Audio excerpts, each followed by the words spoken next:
ਪਦ ਬੰਦ ਰਾਮਦਾਸ ਅਰਜਨ ਗੁਰੂ ਵਰ ਸ੍ਰੀ ਹਰ ਗੋਬਿੰਦ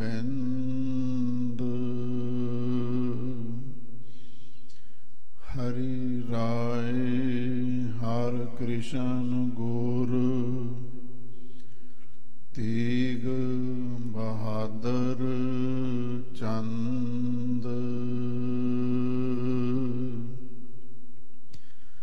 ਦਸਵੇਂ ਗੋਬਿੰਦ ਸਿੰਘ ਗੁਰ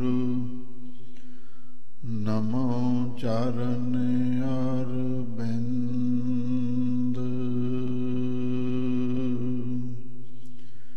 ਜਿਸਮੈ ਅੰਮ੍ਰਿਤ ਗਿਆਨ ਹੈ ਮਾਣਕ ਭਗਤ ਵੈਰਾਗ ਗੁਰੂ ਗ੍ਰੰਥ ਸਾਹਿਬ ਉਦਦ ਬੰਦਾ ਕਰ ਅਨੁਰਾਗ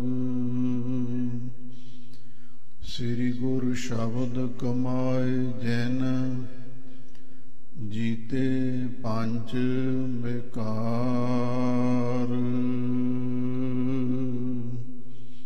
ਤਿਨ ਸੰਤਨ ਕੋ ਬੰਦਨਾ ਸਿਰ ਚਰਨਨ ਪਰ ਤਾਰ ਕਹਾਂ ਬੁੱਧ ਪ੍ਰਭ ਤੁਸ਼ ਹਮਾਰੀ ਵਰਨ ਸਕੈ ਮਹਿਮਾ ਜੋ ਤਿਹਾਰੀ ਹਮ ਨਾ ਸਕਤ ਕਰ ਸਿਫਤ ਤੁਮਾਰੀ ਆਪ ਲਿਹੋ ਤੁਮ ਕਥਾ ਸੁਧਾਰੀ ਮੂਕ ਉਚਰੈ ਸ਼ਾਸਤਰ ਖਟ ਪਿੰਗ ਗਿਰਨ ਚੜ ਜਾਏ ਅੰਧ ਲਖੈ ਬਦਰੋ ਸੁਣੈ ਜੋ ਕਾਲ ਕਿਰਪਾ ਕਰਾਏ ਅੰਧ ਲਖੈ ਬਦਰੋ ਸੁਣੈ ਜੋ ਕਾਲ ਕਿਰਪਾ ਕਰਾਏ। ਸਤਨਾਮ ਸ੍ਰੀ ਵਾਹਿਗੁਰੂ ਸਾਹਿਬ ਜੀ। ਸਵਈਆ ਛੰਦ ਮਹਾਦੇਵ ਤੇਰੋ ਬੜ ਕਾਰਜ ਹਮਰੇ ਬਾਦ ਪਰੇ ਬਨ ਆਏ ਜਿਉਂ ਕਿਉਂ ਕਰਦੇ ਤੋਹੇ ਵਡਿਆਈ ਸ਼ਾਹ ਨਿਕਟ ਗੁਣ ਵੱਡੇ ਸੁਨਾਏ ਮਹਾਦੇਵ ਤੇਰੋ ਬੜ ਕਾਰਜ। ਵਾਹਿਗੁਰੂ ਜੀ ਕਾ ਖਾਲਸਾ ਵਾਹਿਗੁਰੂ ਜੀ ਕੀ ਫਤਿਹ। ਪਰਮ ਸਨਮਾਨਯੋਗ ਗੁਰੂ ਖਾਲਸਾ ਸਾਧ ਸੰਗਤ ਜੀਓ, ਸਤਿਗੁਰੂ ਨੇ ਅਪਾਰ ਬਖਸ਼ਿਸ਼ ਕੀਤੀ। ਆਪ ਸੰਗਤਾਂ ਸੰਧਿਆ ਸਮੇਂ ਸਤਿਗੁਰੂ ਦੇ ਪਾਵਨ ਪਵਿੱਤਰ ਸੋਹਣੇ ਦਰਬਾਰ ਦੀਆਂ ਹਾਜ਼ਰੀਆਂ ਭਰ ਰਹੇ ਹੋ। ਰਾਗੀ ਜਥੇ ਨੇ ਸਤਿਗੁਰੂ ਦੀ ਅੰਮ੍ਰਿਤਮਈ ਬਾਣੀ ਦਾ ਰਸ ਪਿੰਨਾ ਮਨੋਹਰ ਕੀਰਤਨ ਸਰਵਣ ਕਰਵਾਇਆ ਹੈ। ਉਹ ਸ਼ਬਦ ਗਾਇਨ ਕਰ ਰਹੇ ਸਨ। ਧੰਨ ਧੰਨ ਧੰਨ ਜਨ ਆਇਆ ਜਿਸ ਪ੍ਰਸਾਦ ਸਭ ਜਗਤ ਤਰਾਇਆ। ਉਸ ਤੋਂ ਪਹਿਲਾ ਸ਼ਬਦ ਪੜ੍ਹ ਰਹੇ ਸੀ, ਜੰਮਿਆ ਪੂਤ ਭਗਤ ਗੋਬਿੰਦ ਕਾ, ਪ੍ਰਗਟਿਆ ਸਭ ਮੈਂ ਲਿਖਿਆ ਤੁਰ ਕਾ। ਅੱਜ ਕਲਗੀਧਰ ਪਾਤਸ਼ਾਹ ਸਾਹਿਬੇ ਕਮਾਲ ਸਰਬੰਸ ਦਾਨੀ ਹਕ ਹਕ ਆਗਾਹ ਗੁਰੂ ਗੋਬਿੰਦ ਸਿੰਘ ਸ਼ਾਹੀ ਸ਼ਾਹਿਨ ਸ਼ਾਹ ਗੁਰੂ ਗੋਬਿੰਦ ਸਿੰਘ ਵਹ ਪ੍ਰਗਟਿਓ ਮਰਦ ਅਗੰਮੜਾ ਵਰਿਆਮ ਅਕੀਲਾ। ਵਾਹੋ ਵਾਹੋ ਗੋਬਿੰਦ ਸਿੰਘ ਆਪੇ ਗੁਰ ਚੇਲਾ। ਹਾਜ਼ੂਰ ਦੇ 4 ਸਾਹਿਬਜ਼ਾਦੇ ਸਨ, ਬਾਬਾ ਅਜੀਤ ਸਿੰਘ ਜੀ, ਬਾਬਾ ਜੁਝਾਰ ਸਿੰਘ ਜੀ, ਬਾਬਾ ਜੋਰਾਵਰ ਸਿੰਘ ਜੀ ਅਤੇ ਬਾਬਾ ਫਤਿਹ ਸਿੰਘ। ਅੱਜ ਬਾਬਾ ਜੋਰਾਵਰ ਸਿੰਘ ਜੀ, ਬਾਬਾ ਸ਼ਬਦ ਕਿਉਂ ਆਖਿਆ ਜਾਂਦਾ ਹੈ? ਕਿਸੇ ਉਰਦੂ ਦੇ ਸ਼ਾਇਰ ਨੇ ਬਹੁਤ ਸੁੰਦਰ ਲਿਖਿਆ ਹੈ, ਬਜ਼ੁਰਗੀ ਬਾ ਇਲਮ ਅਸਤ ਨਾ ਕਿ ਬਾਸਾਲ, ਤਵੰਗਰੀ ਬਾ ਦਿਲ ਅਸਤ ਨਾ ਕਿ ਬਾਮਾਲ। ਜਿਸ ਦਾ ਭਾਵ ਇਹ ਹੈ, ਬਜ਼ੁਰਗੀ ਤੋਂ ਭਾਵ ਹੁੰਦਾ ਹੈ ਅਕਲਮੰਦੀ, ਸਿਆਣਪ, ਬੁੱਧੀਮਤਾ। ਬਜ਼ੁਰਗੀ ਦਾ ਸੰਬੰਧ ਇਲਮ ਦੇ ਨਾਲ ਹੁੰਦਾ ਹੈ, ਗਿਆਨ ਦੇ ਨਾਲ ਹੁੰਦਾ ਹੈ, ਵਿਦਿਆ ਦੇ ਨਾਲ ਹੁੰਦਾ ਹੈ। ਉਮਰ ਦੇ ਨਾਲ ਕੋਈ ਤਕਾਜ਼ਾ ਨਹੀਂ। ਬਜ਼ੁਰਗੀ ਬਾ ਇਲਮ ਅਸਤ ਨਾ ਕਿ ਬਾਸਾਲ, ਤਵੰਗਰੀ ਬਾ ਦਿਲ ਅਸਤ ਨਾ ਕਿ ਬਾਮਾਲ। ਤਵੰਗਰੀ ਤੋਂ ਭਾਵ ਹੈ ਸਖਾਵਤ, ਉਦਾਰਤਾ, ਦੇਣ ਦਾ ਸੁਭਾਅ। ਉਹਦਾ ਸੰਬੰਧ ਬਹੁਤੀ ਅਮੀਰੀ ਨਾਲ ਨਹੀਂ ਹੈ, ਦਿਲ ਦੇ ਨਾਲ ਹੈ। ਜਿਹੜੇ ਵੱਡੇ ਵੱਡੇ ਅਮੀਰ ਬੰਦੇ ਹੁੰਦੇ ਨੇ, ਉਹ ਜਦੋਂ ਕਿਤੇ ਸੇਵਾ ਦਾ ਮੌਕਾ ਹੁੰਦਾ ਹੈ, ਪੁੰਨ ਦਾਨ ਦਾ ਸ਼ੁਭ ਅਵਸਰ ਹੁੰਦਾ ਹੈ, ਉਹਨਾਂ ਦੇ ਕੋਲੇ ਦਿਲ ਨਹੀਂ ਹੁੰਦਾ। ਇਸੇ ਲਈ ਚਾਹੇ ਉਹ ਲੱਖਾਂ ਪਤੀ ਕਰੋੜਾਂ ਪਤੀ ਕਿਉਂ ਨਾ ਹੋਣ, ਉਹ ਪੁੰਨ ਦਾਨ ਨਹੀਂ ਕਰ ਸਕਦੇ। ਇਸੇ ਲਈ ਸਿਆਣੇ ਪੁਰਸ਼ਾਂ ਨੇ ਇਹ ਗੱਲ ਆਖੀ ਹੈ, ਸਮੁੰਦਰ ਦੇ ਵਿੱਚ ਕਿੰਨਾ ਪਾਣੀ ਹੁੰਦਾ ਹੈ, ਬੇਬਹਾ, ਪਰ ਉਹ ਸਿੰਧ ਤਨੀ ਕਹੂੰ ਦੇ ਨਾ ਕਣੀ। ਸਮੁੰਦਰ ਦਾ ਇੰਨਾ ਪਾਣੀ ਹੁੰਦਾ ਹੈ, ਪਰ ਕਿਸੇ ਨੂੰ ਇੱਕ ਬੂੰਦ ਵੀ ਨਹੀਂ ਦਿੰਦਾ। ਜਿਹੜੇ ਬਹੁਤੇ ਅਮੀਰ ਨੇ ਉਹਨੇ ਕੰਜੂਸ ਹੁੰਦੇ ਨੇ। ਵਿਰਲੇ ਗੁਰੂ ਦੇ ਲਾਲ ਹੋਣਗੇ ਜਿੰਨੇ ਅਮੀਰ ਨੇ ਦਸਵੰਧ ਪੂਰਾ ਕੱਢਦੇ ਹਨ। ਨਹੀਂ ਤੇ ਗਰੀਬ ਆਦਮੀ, ਕਿਰਤੀ ਸਿੱਖ, ਉਹ ਬਹੁਤਾ ਦਾਨ ਕਰ ਦਿੰਦੇ ਨੇ, ਬਹੁਤੀ ਸੇਵਾ ਕਰ ਜਾਂਦੇ ਨੇ, ਤੇ ਅਮੀਰ ਬੰਦੇ ਉਹਨਾਂ ਤੋਂ ਪਛੜ ਜਾਂਦੇ ਨੇ। ਤਵੰਗਰੀ ਬਾ ਦਿਲ ਅਸਤ ਨਾ ਕਿ ਬਾ ਮਾਲ। ਇਹਦਾ ਮਾਲ ਧਨ ਸੁਭਾਵ ਦੇ ਨਾਲ ਸੰਬੰਧ ਨਹੀਂ। ਜਿਹਦਾ ਦਿਲ ਵੱਡਾ ਹੈ ਉਹ ਜ਼ਿਆਦਾ ਸੇਵਾ ਕਰ ਲੈਂਦਾ। ਇਸੇ ਵਾਸਤੇ ਸਾਹਿਬਜ਼ਾਦਾ ਜੋਰਾਵਰ ਸਿੰਘ ਜੀ ਕਲਗੀਧਰ ਪਾਤਸ਼ਾਹ ਨੇ ਹੋਣਹਾਰ ਪੁੱਤਰ ਸਨ, ਜਿਨ੍ਹਾਂ ਨੇ 9 ਸਾਲ ਦੀ ਅਵਸਥਾ ਦੇ ਅੰਦਰ ਇੱਕ ਉਹ ਮੀਲ ਪੱਥਰ ਗੱਡ ਦਿੱਤਾ ਕਿ ਇਤਿਹਾਸਕਾਰਾਂ ਨੇ ਛੋਟੇ ਸਾਹਿਬਜ਼ਾਦਿਆਂ ਦੀ ਉਮਰ 7 ਤੇ 9 ਸਾਲ ਲਿਖੀ ਹੈ, ਤੇ ਕਈਆਂ ਨੇ 5 ਤੇ 7 ਸਾਲ ਵੀ ਲਿਖੀ ਹੈ। ਜਿਹੜੇ ਪੁਰਾਤਨ ਇਤਿਹਾਸਕਾਰ ਨੇ ਉਹਨਾਂ ਨੇ 5 ਤੇ 7 ਸਾਲ ਦੀ ਉਮਰ ਲਿਖੀ ਸੀ। ਹੁਣ ਵਾਲੇ 7 ਤੇ 9 ਦੀ ਲਿਖ ਦਿੰਦੇ ਨੇ, ਪਰ 2 ਸਾਲ ਦਾ ਫਰਕ ਹੈ, ਬਹੁਤਾ ਅੰਤਰ ਨਹੀਂ। ਇੰਨੀ ਛੋਟੀ ਉਮਰ ਦੇ ਵਿੱਚ ਏਡੀ ਵੱਡੀ ਸ਼ਹਾਦਤ ਪ੍ਰਾਪਤ ਕਰਨੀ, ਇਹ ਕੋਈ ਸੌਖਾ ਕੰਮ ਨਹੀਂ ਸੀ। ਪਰ ਕਲਗੀਧਰ ਪਾਤਸ਼ਾਹ ਦੇ ਫਰਜ਼ੰਦ ਹੋਣ ਸਦਕਾ ਉਹਨਾਂ ਨੂੰ ਲਾਲਚ ਵੀ ਦਿੱਤੇ ਗਏ, ਉਹਨਾਂ ਨੂੰ ਡਰਾਬੇ ਵੀ ਦਿੱਤੇ ਗਏ ਪਰ ਉਹਨਾਂ ਨੇ ਸਿੱਖੀ ਸਿਦਕ ਨੂੰ ਸਿਰ ਤੋੜ ਨਿਭਾਇਆ। ਅੱਗੇ ਸਾਹਿਬਜ਼ਾਦਿਆਂ ਦਾ ਦਸੰਬਰ ਦੇ ਮਹੀਨੇ ਸ਼ਹੀਦੀ ਦਿਹਾੜਾ ਆ ਰਿਹਾ ਹੈ। ਲੱਖਾਂ ਦੀ ਤਾਦਾਦ ਵਿੱਚ ਸੰਗਤਾਂ ਫਤਿਹਗੜ੍ਹ ਸਾਹਿਬ ਸਰਹੰਦ ਦੀ ਧਰਤੀ ਤੇ ਉਹਨਾਂ ਸਾਹਿਬਜ਼ਾਦਿਆਂ ਨੂੰ ਨਮਸਕਾਰ ਪ੍ਰਣਾਮ ਕਰਨ ਵਾਸਤੇ ਜਾਂਦੀਆਂ ਨੇ, ਜਿਨ੍ਹਾਂ ਨੇ ਛੋਟੀ ਉਮਰ ਦੇ ਵਿੱਚ ਸਾਨੂੰ ਕਿਵੇਂ ਧਰਮ ਬਚਾਉਣਾ ਹੈ, ਕਿਵੇਂ ਧਰਮ ਦੀ ਪਾਲਣਾ ਕਰਨੀ ਹੈ, ਤੇ ਜੇ ਲੋੜ ਪਵੇ ਕੁਰਬਾਨੀ ਕਰਨੀ ਹੈ, ਸਾਨੂੰ ਸਿੱਖਿਆ ਦੇ ਗਏ ਨੇ। ਇਸੇ ਲਈ ਕਿਸੇ ਕਵੀ ਨੇ ਹੋਰ ਵੀ ਲਿਖਿਆ ਹੈ, 3 ਬੰਦੇ ਦੁਨੀਆ ਵਿੱਚ ਹਮੇਸ਼ਾ ਲਈ ਜਿਉਂਦੇ ਰਹਿੰਦੇ ਨੇ, ਦਾਤਾ ਤੇ ਭਗਤ ਸੂਰਮਾ, ਤਿੰਨੇ ਜਗ ਜਿਉਂਦੇ ਨੇ। ਇੱਕ ਦਾਤਾ, ਇੱਕ ਭਗਤ ਤੇ ਤੀਜੇ ਸੂਰਮੇ। ਬਾਬਾ ਜ਼ੋਰਾਵਰ ਸਿੰਘ ਦੇ ਅੰਦਰ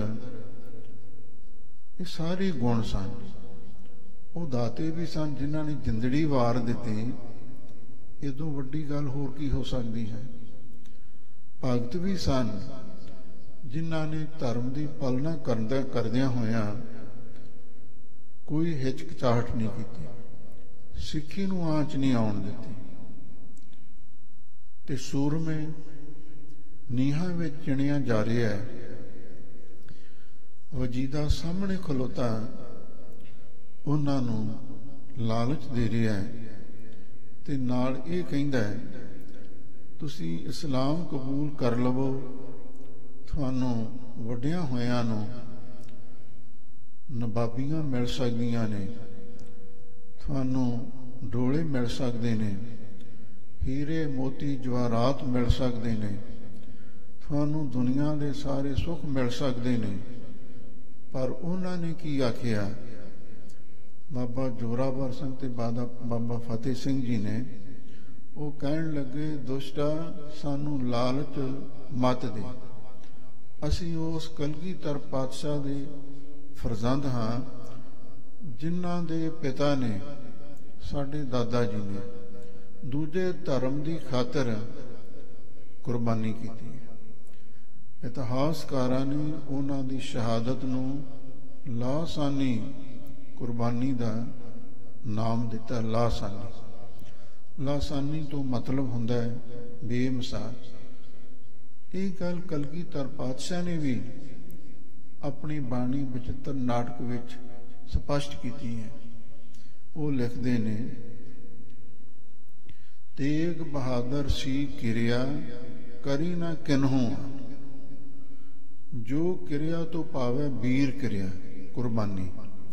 ਸ਼ਹਾਦਤ ਗੁਰੂ ਤੇਗ ਬਹਾਦਰ ਸਾਹਿਬ ਜੀ ਕਰ ਗਏ ਨੇ, ਕਰੀ ਨਾ ਕਿਨਹੂ ਆਨ, ਹੋਰ ਕਿਸੇ ਨੇ ਉਹਨਾਂ ਦੇ ਬਰਾਬਰ ਦੀ ਕੁਰਬਾਨੀ ਨਹੀਂ ਕੀਤੀ।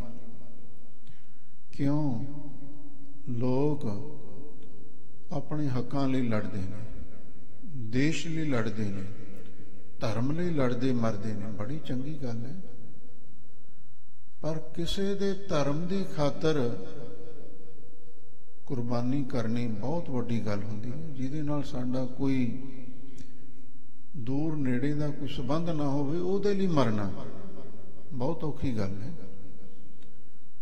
ਇਸੇ ਲਈ ਬਾਬਾ ਜ਼ੋਰਾਵਰ ਸਿੰਘ ਤੇ ਬਾਬਾ ਫਤਿਹ ਸਿੰਘ ਜੀ ਨੇ ਆਖਿਆ ਵੀ ਜੇ ਸਾਡੇ ਦਾਦਾ ਜੀ ਦੂਜੇ ਧਰਮ ਦੇ ਲਈ ਕੁਰਬਾਨ ਹੋ ਸਕਦੇ ਨੇ, ਅਸੀਂ ਆਪਣੇ ਧਰਮ ਲਈ ਕੁਰਬਾਨ ਨਹੀਂ ਹੋ ਸਕਦੇ।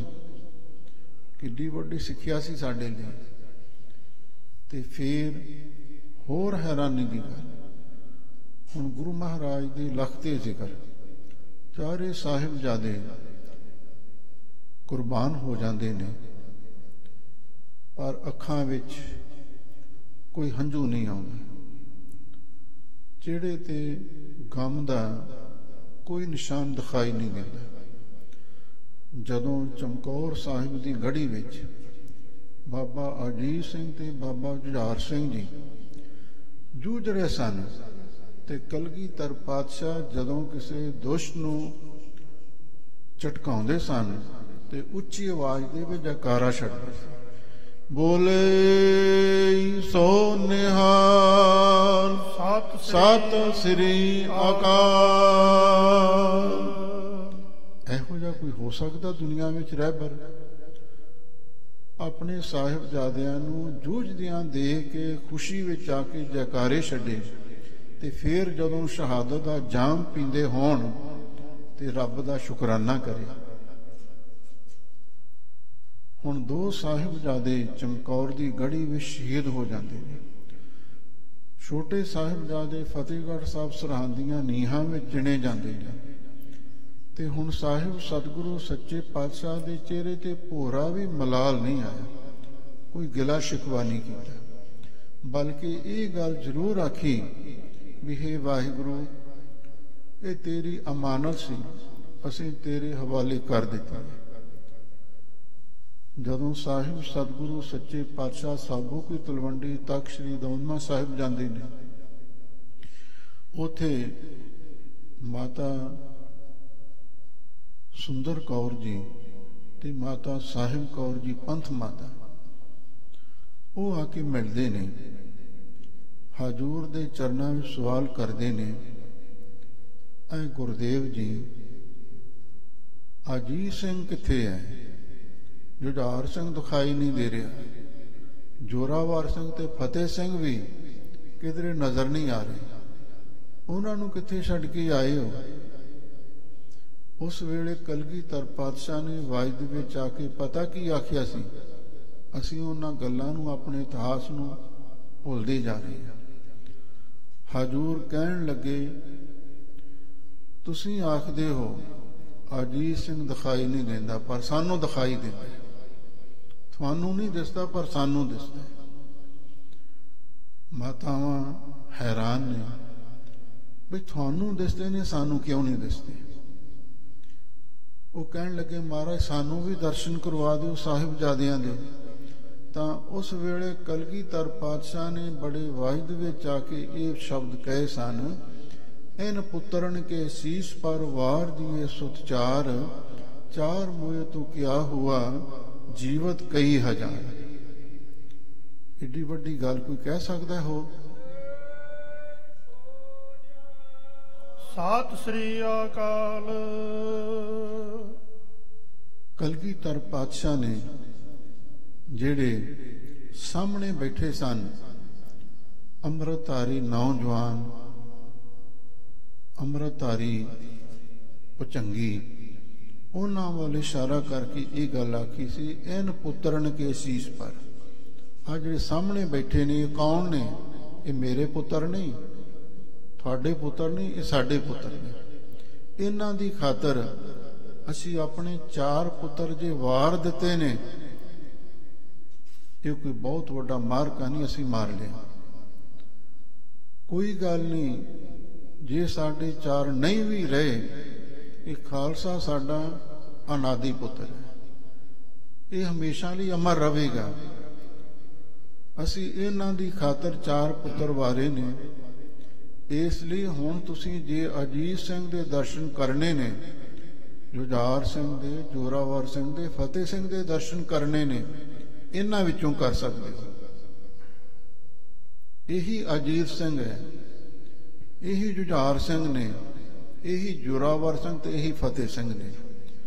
ਜਦੋਂ ਕੋਈ 18 ਸਾਲ ਦਾ ਨੌਜਵਾਨ ਭੁਜੰਗੀ ਜਿਹਦੇ ਦਾੜੀ ਤੇ ਮੁਸ਼ਹਿਰੇ ਫੁੱਟਦੇ ਹੋਣ, ਗੁਰੂ ਦਾ ਬਾਣਾ ਪਾ ਕੇ, ਬਾਣੀ ਤੇ ਬਾਣੀ ਦੀ ਰਹਿਤ ਦਾ ਧਾਰਨੀ ਹੋ ਕੇ ਸਾਡੇ ਸਾਹਮਣੇ ਆਉਂਦਾ ਹੈ, ਗੁਰੂ ਕੇ ਦਰਬਾਰ ਵਿੱਚ ਆ ਕੇ ਫਤਿਹ ਗਜਾਉਂਦਾ ਹੈ ਤੇ ਸਾਨੂੰ ਅਜੀਤ ਸਿੰਘ ਦਿਖਾਈ ਦਿੰਦਾ ਹੈ। ਜਦੋਂ 14-15 ਸਾਲ ਦਾ ਕੋਈ ਭੁਜੰਗੀ ਬਾਣੀ ਤੇ ਬਾਣੀ ਦਾ ਧਾਰਨੀ ਹੋ ਕੇ ਸਾਡੇ ਸਾਹਮਣੇ ਆਉਂਦਾ, ਸਾਨੂੰ ਜੁਝਾਰ ਸਿੰਘ ਦਿਸਦਾ। ਜਦੋਂ ਕੋਈ 7 ਜਾਂ 9 ਸਾਲ ਦਾ ਭੁਜੰਗੀ ਬਾਣਾ ਪਾ ਕੇ ਆਪਣੇ ਦਾਦਾ ਦਾਦੀ ਨਾਲ ਜਾਂ ਨਾਨਾ ਨਾਨੀ ਨਾਲ ਜਾਂ ਮਾਤਾ ਪਿਤਾ ਦੀ ਉਂਗਲ ਫੜ ਕੇ ਦਰਬਾਰ ਵਿੱਚ ਆਉਂਦਾ ਹੈ, ਸਾਨੂੰ ਉਹ ਜੋਰਾਵਰ ਸਿੰਘ ਤੇ ਫਤਿਹ ਸਿੰਘ ਦਿਖਾਈ ਦਿੰਦਾ ਹੈ। ਕਿੰਨਾ ਪਿਆਰ ਸਤਿਗੁਰੂ ਨੇ ਦਿੱਤਾ। ਅੱਜ ਉਸ ਸਤਿਗੁਰੂ ਦੇ ਲੱਖ ਤੇ ਜ਼ਿਕਰ ਸਾਹਿਬਜ਼ਾਦਾ ਬਾਬਾ ਜੋਰਾਵਰ ਸਿੰਘ ਜੀ ਦਾ ਜਨਮ ਦਿਹਾੜਾ ਹੈ ਆਪ ਸੰਗਤਾਂ ਨੂੰ ਲੱਖ ਲੱਖ ਵਧਾਈ ਹੋਵੇ। ਆਓ ਹੁਣ ਆਪਾਂ ਜੋ ਲੜੀਵਾਰ ਕਥਾ ਸੁਣਦੇ ਹਾਂ ਉਹਦੇ ਨਾਲ ਜੁੜੀਏ। ਧੰਨ ਧੰਨ ਸ੍ਰੀ ਗੁਰੂ ਅਰਜਨ ਦੇਵ ਮਹਾਰਾਜ, ਜਿਨ੍ਹਾਂ ਦੇ ਬਾਰੇ ਮਥੁਰਾ ਭੱਟ ਜੀ ਨੇ ਲਿਖਿਆ ਹੈ, ਇਹ ਦੁਨੀਆ ਦੇ ਲੋਗੋ ਤੁਸੀਂ ਇੱਧਰ ਉੱਧਰ ਭਟਕਦੇ ਫਿਰਦੇ ਹੋ। ਕੋਈ ਕਹਿੰਦਾ ਆਓ ਮੈਂ ਤੁਹਾਨੂੰ ਰੱਬ ਦਿਖਾਉਣਾ ਹੈ, ਕਈ ਪਖੰਡੀ ਲੋਕ ਕਹਿੰਦੇ ਅਸੀਂ ਰੱਬ ਦਿਖਾਉਣੇ ਆ। ਪਰ ਜੇ ਕਿਸੇ ਨੇ ਰੱਬ ਦੇਖਣਾ, ਮੇਰੇ ਕੋਲ ਆਓ, ਮੈਂ ਤੁਹਾਨੂੰ ਰੱਬ ਦੇ ਦੀਦਾਰ ਕਰਵਾਉਣਾ। ਜਦੋਂ ਲੋਕਾਂ ਨੇ ਪੁੱਛਿਆ ਮਥੁਰਾ ਭੱਟ ਨੂੰ ਕਿ ਤੁਸੀਂ ਆਖਿਆ ਕਿ ਅਸੀਂ ਰੱਬ ਦੇ ਦਰਸ਼ਨ ਕਰਵਾ ਸਕਦੇ ਹਾਂ, ਫਿਰ ਸਾਨੂੰ ਰੱਬ ਦੇ ਦਰਸ਼ਨ ਕਰਵਾਓ।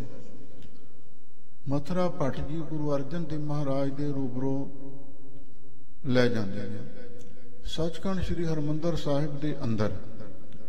ਧੰਨ ਧੰਨ ਸ੍ਰੀ ਗੁਰੂ ਅਰਜਨ ਦੇਵ ਮਹਾਰਾਜ ਦੇ ਚਿਹਰੇ ਤੇ ਨੂਰ ਟਪਕ ਰਿਹਾ। ਸਾਹਮਣੇ ਲਿਜਾ ਕੇ ਮਥੁਰਾ ਭੱਟ ਜੀ ਕੀ ਕਹਿੰਦੇ ਨੇ, ਤਾਰਨ ਗਗਨ ਨਾ ਵਖੰਡ ਮਹਿ, ਜੋਤ ਸਰੂਪੀ ਰਹਿਓ ਭਰ, ਅਣ ਮਥੁਰਾ ਕਛ ਭੇਦ ਨਹੀਂ, ਗੁਰੂ ਅਰਜਨ ਪ੍ਰਤੱਖ। ਗੁਰੂ ਅਰਜਨ ਦੇਵ ਮਹਾਰਾਜ ਸੱਚੇ ਪਾਤਸ਼ਾਹ ਦਾ ਤੇ ਉਹਨਾਂ ਦੇ ਫਰਜ਼ੰਦ ਮੀਰੀ ਪੀਰੀ ਦੇ ਮਾਲਕ ਬੰਦੀ ਛੋੜ ਦਾਤਾ ਗੁਰੂ ਹਰਗੋਬਿੰਦ ਸਾਹਿਬ ਮਹਾਰਾਜ ਦਾ ਇਤਿਹਾਸ ਚੱਲ ਰਿਹਾ। ਪਿਛਲੇ ਦਿਨਾਂ ਵਿੱਚ ਤੁਸੀਂ ਸੁਣਿਆ ਜਦੋਂ ਪ੍ਰਿਥਵੀ ਦਾ ਪਾਜ ਨੰਗਾ ਹੋਇਆ, ਪੋਲ ਖੁੱਲਿਆ, ਬ੍ਰਾਹਮਣ ਨੇ ਮੂੰਹ ਤੇ ਕਹਿ ਦਿੱਤਾ ਬਈ ਇਹਨੇ ਸਾਹਿਬਜ਼ਾਦੇ ਨੂੰ ਜ਼ਹਿਰ ਦਵਾਈ ਹੈ। ਤੇ ਫਿਰ ਇਹ ਗੱਲ ਇਸ ਤੋਂ ਬਰਦਾਸ਼ਤ ਨਹੀਂ ਹੋਈ। ਕਹਿਣ ਲੱਗਾ ਹੁਣ ਇੱਥੇ ਮੇਰੀ ਬਦਨਾਮੀ ਹੋਵੇਗੀ ਤੇ ਹੁਣ ਮੈਂ ਸ਼੍ਰੀ ਅੰਮ੍ਰਿਤਸਰ ਸਾਹਿਬ ਘਰ-ਬਾਰ ਛੱਡ ਕੇ ਪਰਿਵਾਰ ਨੂੰ ਕਿਧਰੇ ਹੋਰ ਲੈ ਜਾਵਾਂ। ਹੁਣ ਪ੍ਰਿਥੀਆ ਸਾਰੀ ਤਿਆਰੀ ਕਰ ਰਿਹਾ ਹੈ। ਜਦੋਂ ਇਸ ਗੱਲ ਦਾ ਪਤਾ ਮਹਾਦੇਵ ਜੀ ਨੂੰ ਲੱਗਿਆ, ਮਹਾਦੇਵ ਜੀ ਗੁਰੂ ਅਰਜਨ ਦੇਵ ਮਹਾਰਾਜ ਤੋਂ ਵੱਡੇ ਪ੍ਰਿਥੀਏ ਤੋਂ ਛੋਟੇ ਭਰਾ ਸਨ। ਉਹਨਾਂ ਦੇ ਮਨ ਨੂੰ ਬੜੀ ਠੇਸ ਲੱਗੀ। ਕਹਿਣ ਲੱਗੇ ਬਈ ਚਲੋ ਜੀ, ਹੋ ਸਕਦਾ ਹੈ ਇਹਨੂੰ ਸਮਝਾਇਆ ਜਾਵੇ। ਪਰ ਇੱਕ ਬਚਨ ਬਾਬਾ ਫਰੀਦ ਜੀ ਦਾ ਆਉਂਦਾ, ਜਿਹੜੇ ਸਾਖਤ ਪੁਰਸ਼ ਨੇ, ਜਿਨ੍ਹਾਂ ਤੇ ਸ਼ੈਤਾਨ ਜਾਂ ਕਲਯੁਗ ਹਾਵੀ ਹੋ ਜਾਂਦਾ ਹੈ, ਉਹਨਾਂ ਨੂੰ ਕੋਈ ਜਿੰਨਾ ਕੋਈ ਮਰਜ਼ੀ ਸਮਝਾਵੇ, ਬ੍ਰਹਮਾ ਹੂੰ ਕੋ ਕਹਿਓ ਨਾ ਮੰਨੇ। ਬ੍ਰਹਮਾ ਦਾ ਵੀ ਕਿਆ ਨਹੀਂ ਮੰਨਦੇ। ਬ੍ਰਹਮਾ ਵੇਦਾਂ ਦਾ ਕਰਤਾ ਮੰਨਿਆ, ਈਸ਼ਵਰੀ ਗਿਆਨ ਦਾ ਕਰਤਾ ਮੰਨਿਆ, ਉਹਦਾ ਵੀ ਕਹਿਣਾ ਮੰਨਣ ਨੂੰ ਤਿਆਰ ਨਹੀਂ। ਹੋਰ ਕਿਸੇ ਦੀ ਗੱਲ ਉਹਨਾਂ ਨੇ ਕੀ ਮੰਨਣੀ ਹੈ। ਤੇ ਬਾਬਾ ਫਰੀਦ ਜੀ ਕਹਿੰਦੇ ਨੇ, ਜੋ ਸ਼ੈਤਾਨ ਵੰਜਾਇਆ ਸੇ ਕਿਤ ਫੇਰੈ ਚਿਤ। ਜਿਹਨੂੰ ਸ਼ੈਤਾਨ ਨੇ ਪ੍ਰੇਰਿਆ ਹੋਵੇ, ਪੁੱਠੇ ਪਾਸੇ ਤੋਰਿਆ ਹੋਵੇ, ਉਹਨੂੰ ਜਿੰਨਾ ਮਰਜ਼ੀ ਸਮਝਾਓ ਨਹੀਂ ਸਮਝਦਾ। ਕਈ ਵਾਰੀ ਸਿਆਣੇ ਬੰਦੇ ਯਤਨ ਕਰਦੇ ਨੇ ਵੀ ਜੇ ਭਰਾਵਾਂ ਝਗੜਾ ਹੋ ਗਿਆ, ਪਰਿਵਾਰ ਵਿੱਚ ਕੋਈ ਕਲੇਸ਼ ਹੋ ਗਿਆ, ਵੀ ਉਹਨੂੰ ਪਰਿਵਾਰ ਵਿੱਚ ਹੀ ਬੈਠ ਕੇ ਹੱਲ ਕਰ ਲਿਆ ਜਾਵੇ, ਮਾਹੌਲ ਸ਼ਾਂਤ ਕੀਤਾ ਜਾਵੇ। ਉਸੇ ਪੱਖ ਤੋਂ ਲੈ ਕੇ ਮਹਾਦੇਵ ਜੀ ਹੁਣ ਪ੍ਰਿਥਵੀ ਦੇ ਪਾਸ ਗਏ ਨੇ ਤੇ ਉਹਨੂੰ ਜਾ ਕੇ ਸਮਝਾਉਂਦੇ ਨੇ, ਭਲਿਆ ਲੋਕਾ, ਬਈ ਤੂੰ ਗੁਰੂ ਅਰਜਨ ਦੇਵ ਮਹਾਰਾਜ ਦੇ ਨਾਲ ਐਵੇਂ ਬਿਨਾਂ ਮਤਲਬ ਤੋਂ ਈਰਖਾ ਦਵੈਸ਼ ਕਿਉਂ ਕਰਦਾ? ਚੱਲ ਜੋ ਕੁਛ ਹੋਇਆ ਹੁਣ ਉਹਦੇ ਤੇ ਆਪਾਂ ਮਿੱਟੀ ਪਾ ਦਈਏ। ਚੱਲ ਮੇਰੇ ਨਾਲ, ਤੂੰ ਗੁਰੂ ਅਰਜਨ ਦੇਵ ਮਹਾਰਾਜ ਦੇ ਚਰਨਾਂ ਤੇ ਨਮਸਕਾਰ ਕਰ ਤੇ ਆਪਣੀ ਖਿਮਾ ਜਾਚਨਾ ਕਰ ਲੈ। ਜੋ ਕੁਝ ਮੈਥੋਂ ਹੋਇਆ ਹੈ ਮਾਫ ਕਰ ਦਿਓ। ਇੰਨੇ ਨਾਲ ਗੱਲ ਮੁੱਕਦੀ ਹੈ। ਪਰ ਪ੍ਰਿਥਵੀ ਬੜਾ ਹੰਕਾਰੀ ਤੇ ਈਰਖਾਲੂ ਤੇ ਝਗੜਾਲੂ ਇਨਸਾਨ ਸੀ। ਉਹ ਕਹਿੰਦਾ ਮੈਂ ਨਹੀਂ ਤੇਰੀ ਕੋਈ ਗੱਲ ਮੰਨਣੀ। ਹਾਂ, ਤੂੰ ਮੈਨੂੰ ਇਹ ਗੱਲ ਆਖਦਾ ਵੀ ਤੂੰ ਗੁਰੂ ਅਰਜਨ ਦੇਵ ਮਹਾਰਾਜ ਦੇ ਅੱਗੇ ਜਾ ਕੇ ਮੁਆਫੀ ਮੰਗ। ਉਹ ਛੋਟੇ ਨੇ, ਮੈਂ ਵੱਡਾ ਹਾਂ, ਮੈਂ ਕਿਵੇਂ ਉਹਨਾਂ ਦੇ ਅੱਗੇ ਝੁਕ ਸਕਦਾ? ਹੰਕਾਰ ਸੀ ਨਾ ਵੱਡੇ ਹੋਣ ਦਾ। ਮੈਂ ਕਿਵੇਂ ਉਹਦੇ ਅੱਗੇ ਝੁਕ ਸਕਦਾ? ਮੈਂ ਨਹੀਂ ਝੁਕ ਸਕਦਾ। ਮੈਂ ਤੇ ਹੁਣ ਦਿੱਲੀ ਜਾਵਾਂਗਾ, ਜਹਾਂਗੀਰ ਬਾਦਸ਼ਾਹ ਦੀ ਕਚਹਿਰੀ ਵਿੱਚ ਫਰਿਆਦ ਕਰਾਂਗਾ, ਉਥੋਂ ਇਹਨਾਂ ਦੇ ਬਰੰਟ ਕਢਵਾਵਾਂਗਾ। ਸਣੇ ਸਾਹਿਬਜ਼ਾਦੇ ਸਣੇ ਪਰਿਵਾਰ ਦੇ ਇਹਨਾਂ ਨੂੰ ਦਿੱਲੀ ਵਿੱਚ ਸੱਦਾਂਗਾ, ਉੱਥੇ ਇਹਨਾਂ ਨੂੰ ਸਜ਼ਾ ਮਿਲੇਗੀ, ਜੇਲ੍ਹ ਵਿੱਚ ਜਾਣਗੇ ਤੇ ਉਸ ਵੇਲੇ ਮੈਨੂੰ ਆਪਣੀ ਕੀਤੀ ਦਾ ਰਿਜ਼ਲਟ ਮਿਲੇਗਾ, ਫਿਰ ਮੇਰਾ ਮਨ ਖੁਸ਼ ਹੋਵੇਗਾ।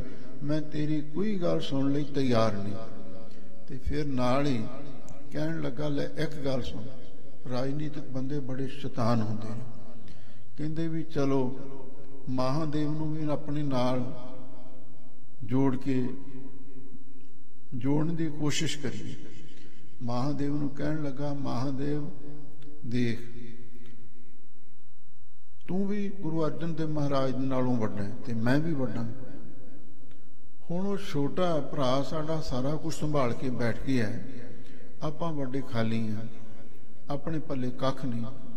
ਜੇ ਤੂੰ ਮੇਰੇ ਨਾਲ ਰਲ ਜਾਵੇਂ, ਤੈਨੂੰ ਭਰਾ ਸੀ ਨਾ। ਫਿਰ ਕਹਿੰਦੇ ਵੀ ਵੋਟਾਂ ਦੀ ਗੱਲ ਹੈ, ਜਦੋਂ ਤੂੰ ਮੇਰੇ ਨਾਲ ਰਲ ਗਿਆ, ਲੈ ਮੈਂ ਤੇਰੇ ਨਾਲ ਵਾਅਦਾ ਕਰਦਾ, ਤੈਨੂੰ ਗੁਰੂ ਬਣਾ ਦਿਆਂਗਾ। ਕਿਉਂਕਿ ਸਾਡਾ ਤੇ ਦੋਹਾਂ ਦਾ ਝਗੜਾ ਚੱਲਦਾ, ਵੱਡੇ ਛੋਟੇ ਭਰਾ ਦਾ। ਤੈਨੂੰ ਗੁਰੂ ਬਣਾ ਦਿਆਂਗੇ ਤੇ ਮੈਂ ਇਹ ਗੱਲ ਬਾਦਸ਼ਾਹ ਨੂੰ ਕਹਾਂਗਾ, ਮੈਂ ਵੀ ਛੱਡੀ ਗੁਰਤਾ ਤੇ ਗੁਰੂ ਅਰਜਨ ਦੇਵ ਮਹਾਰਾਜ ਵੀ ਛੱਡ ਦੇਣ, ਮਹਾਦੇਵ ਨੂੰ ਗੁਰੂ ਬਣਾ ਦਿਓ। ਭਰਮਾਉਣ ਦੇ ਲਈ, ਵਰਗਲਾਉਣ ਦੇ ਲਈ ਮਹਾਦੇਵ ਨੂੰ ਲਾਲਚ ਦਿੰਦਾ ਹੈ। ਉਹ ਅੱਗੇ ਜਿਵੇਂ ਪ੍ਰਸੰਗ ਆ ਰਿਹਾ ਹੈ, ਆਪ ਸੰਗਤਾਂ ਪ੍ਰੇਮ ਦੇ ਨਾਲ ਸੁਣੋ ਤੇ ਇੱਕ ਵਾਰ ਪਿਆਰ ਦੇ ਨਾਲ ਆਖੋ, ਸਤਨਾਮ ਸ੍ਰੀ ਵਾਹਿਗੁਰੂ ਸਾਹਿਬ ਜੀ। ਸਵਈਆ ਛੰਦ ਮਹਾਦੇਵ ਤੇਰੋ ਬੜ ਕਾਰਜ, ਹਮਰੇ ਬਾਦ ਪਰੇ ਬਨ ਆਏ। ਮਹਾਦੇਵ ਨੂੰ ਵਰਗ ਲਾਉਣ ਦਾ ਯਤਨ ਕਰ ਰਿਹਾ। ਕੀ ਕਹਿੰਦਾ ਹੈ? ਮਹਾਦੇਵ ਤੇਰਾ ਬਹੁਤ ਵੱਡਾ ਕਾਰਜ ਹੈ, ਤੇਰਾ ਬਹੁਤ ਵੱਡਾ ਕੰਮ ਬਣ ਸਕਦਾ ਹੈ। ਸਾਡੇ ਝਗੜੇ ਦੇ ਵਿੱਚ ਤੇਰੀ ਲਾਟਰੀ ਨਿਕਲ ਸਕਦੀ ਹੈ, ਤੂੰ ਗੁਰੂ ਬਣ ਸਕਦਾ ਹੈ।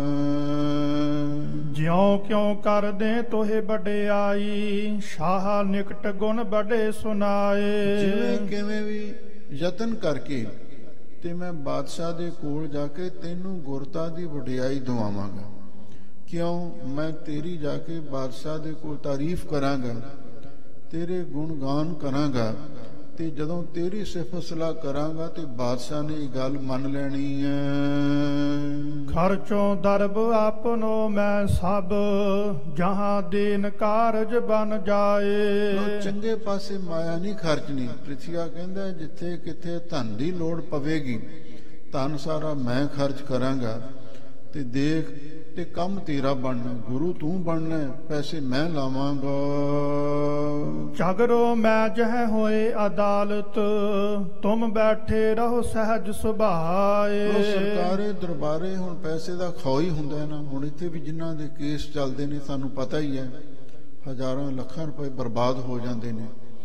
ਹੁਣ ਇਹ ਕਹਿੰਦਾ ਵੀ ਝਗੜਾ ਮੈਂ ਕਰਾਂਗਾ, ਕੋਰਟ ਕਚਹਿਰੀ ਵਿੱਚ ਖਰਚ ਮੈਂ ਕਰਾਂਗਾ, ਬਸ ਤੂੰ ਸੁਤੇ ਸਤ ਬੈਠਾ ਰਹਿ, ਬਸ ਮੇਰੇ ਨਾਲ ਖੜ ਜਾ। ਜਿਵੇਂ ਮੈਂ ਕਹਿੰਦਾ ਮੇਰੀ ਗੱਲ ਮੰਨ ਤੇ ਤੈਨੂੰ ਗੁਰੂ ਬਣਾ ਦੇਵਾਂਗਾ। ਸੁਣ ਕਰ ਮਹਾਦੇਵ ਕਰ ਜੋਰੇ, ਵੱਡੋ ਭਰਾਤ ਬਿਨਤੀ ਮਮ ਮਾਨ। ਸੁਣ ਕੇ ਮਹਾਦੇਵ ਨੇ ਹੱਥ ਜੋੜੇ ਤੇ ਬੜੀ ਨਿਮਰਤਾ ਨਾਲ ਕਹਿਣ ਲੱਗਾ, ਪ੍ਰਿਥੀਏ ਨੂੰ, ਤੁਸੀਂ ਸਾਡੇ ਵੱਡੇ ਭਰਾ ਹੋ, ਮੈਂ ਤੁਹਾਡੇ ਚਰਨਾਂ ਵਿੱਚ ਬੇਨਤੀ ਕਰਦਾ, ਗੁਜ਼ਾਰਿਸ਼ ਕਰਦਾ, ਅਪੀਲ ਕਰਦਾ ਤੇ ਤੁਸੀਂ ਮੇਰੀ ਬੇਨਤੀ ਮੰਨ ਲਵੋ।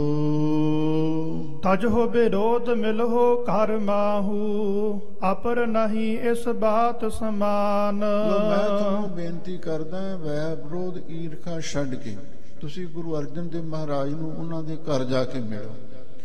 ਤੇ ਇਹਦੇ ਵਰਗੀ ਹੋਰ ਕੋਈ ਦੂਜੀ ਗੱਲ ਨਹੀਂ। ਘਰ ਦੀ ਲੜਾਈ ਘਰੇ ਮੁੱਕ ਜਾਵੇ, ਘਰੇ ਫੈਸਲਾ ਹੋ ਜਾਵੇ, ਇਹਦੇ ਵਰਗੀ ਹੋਰ ਕੋਈ ਗੱਲ ਨਹੀਂ ਹੋ ਸਕਦੀ। ਪੂਰਬ ਪਿਤਾ ਕਰੀ ਤੇ ਸਿਮਰਹੁ, ਜੀਅਤ ਆਪ ਹੀ ਕੀਨ ਮਹਾਨ। ਫੇਰ ਦੇਖੋ, ਪਹਿਲੀ ਵਾਰ ਤਾਂ ਚੇਤੇ ਕਰੋ, ਜਦੋਂ ਸੋਢੀ ਸੁਲਤਾਨ ਸਤਿਗੁਰੂ ਧੰਨ ਧੰਨ ਸ੍ਰੀ ਗੁਰੂ ਰਾਮਦਾਸ ਮਹਾਰਾਜ ਆਪਣੇ ਜੀਵਨ ਕਾਲ ਦੇ ਵਿੱਚ ਹਾਜ਼ਰ ਨਾਜ਼ਰ ਸਨ ਤੇ ਉਹਨਾਂ ਦੀ ਗੱਲ ਤੁਸੀਂ ਚੇਤੇ ਕਰੋ। ਉਹਨਾਂ ਨੇ ਆਪ ਹੀ ਤੇ ਗੁਰੂ ਅਰਜਨ ਦੇਵ ਮਹਾਰਾਜ ਨੂੰ ਗੁਰਤਾ ਗੱਦੀ ਬਖਸ਼ਿਸ਼ ਕੀਤੀ।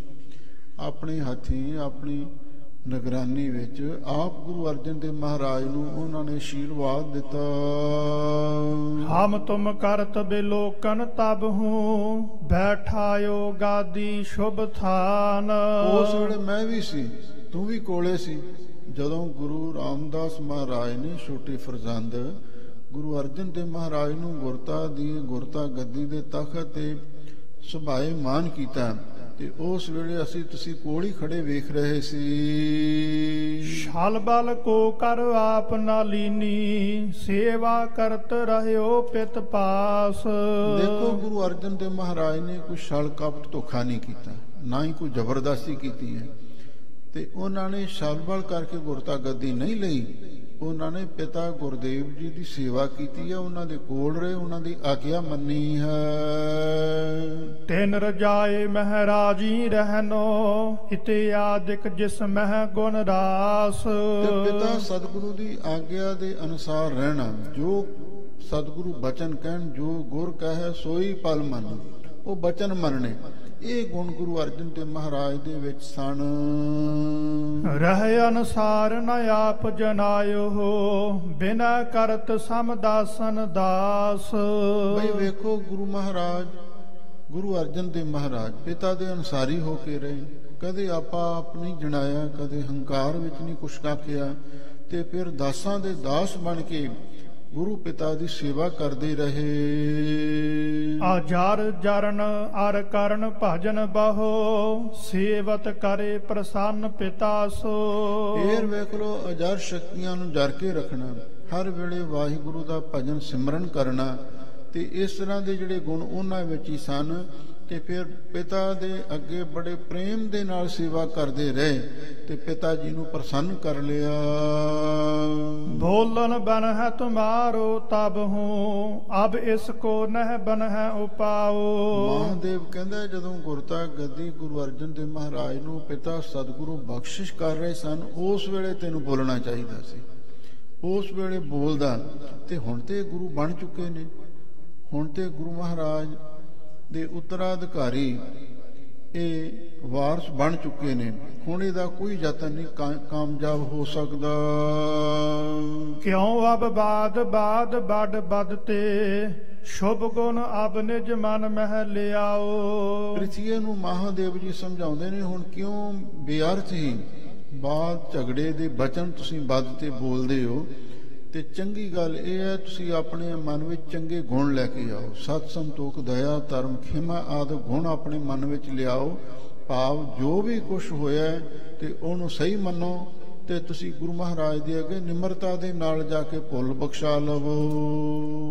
ਅਪਰ ਸੁਜਾਸ ਅਰ ਅਪਰ ਪ੍ਰਤਾਪੂ ਸੁਨ ਕਰ ਸਦਾ ਹਿਰਦੇ ਹਰ ਖਾਓ। ਦੇਖੋ ਆ ਹੈ ਗੁਰਮੁਖ ਬੰਦਿਆਂ ਦੀ ਅਵਸਥਾ। ਉਹ ਹੋਰਾਂ ਦਾ ਜਸ ਸੁਣ ਕੇ, ਹੋਰਾਂ ਦਾ ਪ੍ਰਤਾਪ ਵੇਖ ਕੇ, ਕਿਸੇ ਦੀ ਮਹਿਮਾ ਵਡਿਆਈ ਸੁਣ ਕੇ ਉਹ ਪ੍ਰਸੰਨ ਹੁੰਦੇ ਨੇ। ਤੁਹਾਨੂੰ ਵੀ ਖੁਸ਼ ਹੋਣਾ ਚਾਹੀਦਾ ਹੈ।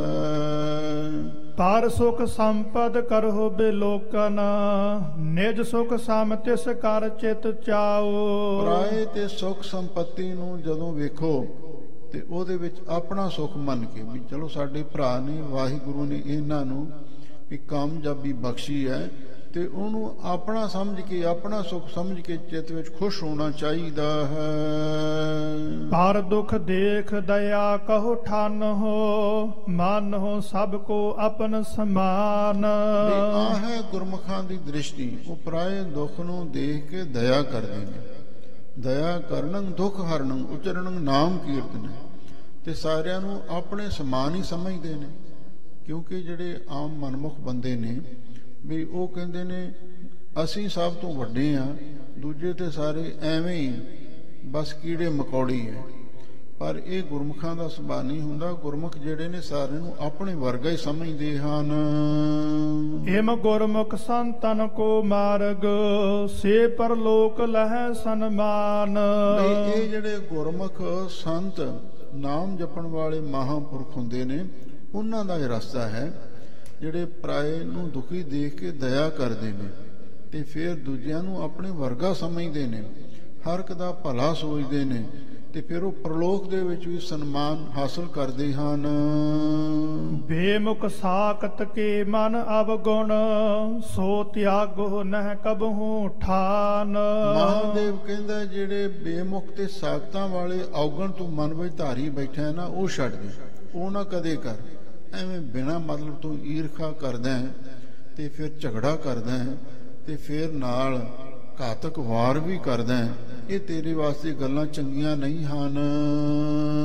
ਸੁਣ ਹੈ ਅਪਰ ਜਸ ਤਪ ਹੈ ਅਦਕ ਤਿਸ, ਨਿਜ ਬਾਸੁਰ ਚਿੰਤਾ ਗਲਤਾਨ। ਦੇਖ ਤੇਰਾ ਸੁਭਾਅ ਹੁਣ ਅਜਿਹਾ ਬਣਿਆ ਹੋਇਆ।